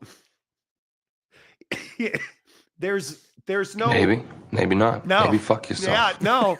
I'm going to guess one of the other sycophant women that write to them, because apparently they got an avalanche of mail in prison, including nudes, women professing that, like, what kind of sicko are you if Eric and Lyle Menendez are the ones that got you buying extra batteries this week? Well, like, what? Why don't we ask Matt Weiss? What? Had to bring up Michigan, didn't you? Had to bring up Michigan. It all circles back. Who would you rather have roaming free, Matt Weiss, the Menendez brothers? Well, listen, Lyle, he's a hell of a tennis player. Oh my God. Welcome to the nightmare. Let's all just throw some information on the back of envelopes. Yeah, Seriously. you see what I'm saying, dude? Like, come on. Back to the envelope calculations. My God. Big Blue Horses, 2 trials in Netflix, more lies and garbage. Here we go again. This is more proof. America loves a shit show. It's just more societal decline. Yeah. And I wish I could disagree with you. How dumb do you think I am? Very. I had a conversation at dinner the other night that brought this into clear focus. It's an antibody cocktail. Yeah, I mean, you know, good Lord. They have what the kids call Riz. Oh, that's what it is. That must be, you know, when I think of Riz, man, this is a face of the NBA. These two. These two. Wow. Nick fans through and through. Dude, man, wow. Oh, what a loser. Why would you let them out early? Why? I'm amazed by it. Yeah, no, I'm good, dude. I'm good. Excuse me. These same people saying the brothers should be let go are the same morons supporting Luigi. Oh, he's so hot, that murdering fool. The guy, Luigi, the guy that killed the United Healthcare CEO on the street that everybody thinks is hot. Again, another guy. He got so much mail they couldn't process it. Dangerous misinformation. Bro, what are we doing? Johnny Gonzalez. So does the other brother get to be the next Bachelor? I believe he does. Well, I believe that's in the pre-trial, you know, the pre-release. It's in the agreement. Terms of his release. Yeah. Heard the other brother is flirting with Ellen. Stop, dude. Stop it. What is wrong with you? I wish I had thought of that.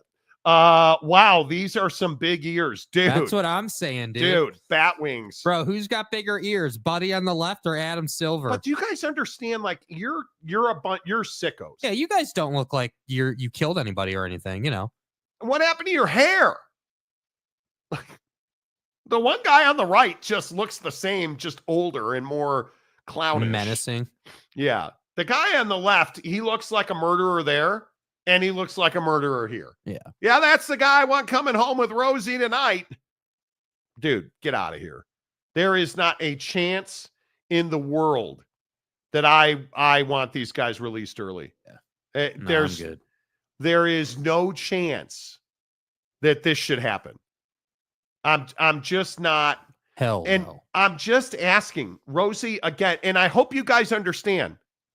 Lyle is the guy on the left. Here, bro. The bald guy is talking to this Rosie O'Donnell. Was it the glasses? Rosie O'Donnell is falling in love and wants to get back with having sex with men. Kitty cat juices is not all over the place. Over the bald guy. Yeah. Bald head does it for you. What are we doing, bro? and then the blue penis. Blue Origin's back in space, baby. Katy Perry's getting it.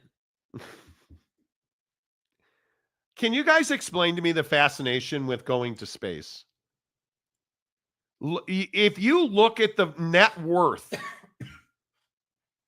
of the people on this flight, somebody needs to help me understand. If you're somebody like Katy Perry and Gayle King, Can you guys explain to me what it is about Jeff Bezos's blue penis shaped rocket ship that makes this group of ladies want to fly into space? Lauren Sanchez, who is second on the left, that's Jeff Bezos's fiance or soon-to-be wife. But somebody needs to explain to me, like, what are we thinking here? Right? This isn't quite Rosie O'Donnell. I can't even say it. Yeah, this dude. isn't quite Rosie O'Donnell craving Lyle Menendez. Yeah. But this is the aerospace engineer Aisha Bowie, activist Amanda Wynn, CBS morning host Gayle King, pop singer Katy Perry, film producer Carrie Ann Flynn, and Lauren Sanchez. That's who went up in the blue penis today. Yeah. And I'm wondering, what is it I'm missing? Because did you guys see that the capsule set down a little rough? Yeah. Because the big parachute didn't open. It opened. Well, I shouldn't say it didn't open. It didn't open as soon as they would have liked. So the blue penis almost slammed on the ground a little harder than they had hoped. And I'm not getting in one of these things. You joke with me that I'm a scaredy cat. Mm-hmm. Is that what this is? Like, I'm not the guy getting on the submersible and dying, trying to get to the fucking Titanic. I'm not doing that, dude. And I'm not saying your cup of tea? Yeah, I'm not saying I'm the sharpest guy. I'm not getting on a submersible made of like old red Solo cups. Dude, it's carbon fiber from the Honda Outback, all right? Come on. But I'm also, if I'm Gayle King and Katy Perry and Lauren Sanchez, I'm three of the richest women in the world. Do I really need to go fly to space? No, I'm not doing that. There's Bezos and Lauren Sanchez. Then Bezos fell on his face trying to greet them, which was kind of funny. I don't know. I can relate to them slightly. If you have that much money and you're intrigued by space and you want to go up once, okay, I guess I understand. But generally speaking, I'm not really in the business of leaving Earth. Like, we don't have, it's not like there's another planet you're going to. You're just going up to see the round ball we live on, which is cool. I understand. But I don't know. Part of me is like, dude, you're loaded. Like, let's get you involved in something else that's a little bit safer and, doesn't have you potentially dying on the way up or the way down, Quite literally doesn't have your life in my life and death is in my throat, right? Speaking of blue penises, it doesn't have your life and death on a blue penis shaped rocket ship. There it is, lifting off. Yeah. Yeah, I think this is crazy. I don't know. I'm not in a place where I'm like, man, I got to do that. Like, is it a freak factor thing? Is it like? I think that's some of it. Yeah. I mean, I think you're right. I definitely think that's some of it. For sure. I think that is a whole lot of it. Yeah. I think that's a whole lot of it. Yeah. In my opinion, that's the No whole doubt. thing. Noel Ramirez, damn, Gayle is cheating on me, dude. Are you like fanboying over Gayle King? Second from the right? First on the right? Are you fanboying? One more picture of Gayle King. Oh, whoops, that's not Gayle King. My bad. Whoops. Yay. I had no idea you were excited about these. Her. Zero gravity. Yeah. Well. Yeah. Hey, if you want to experience that, cool. I understand, man. Like, don't we have machines on Earth for that? I think zero gravity. But I'm gonna guess it's one of those deals where it's not the same unless you are up in space and have the thrill. You know, just guessing. Okay.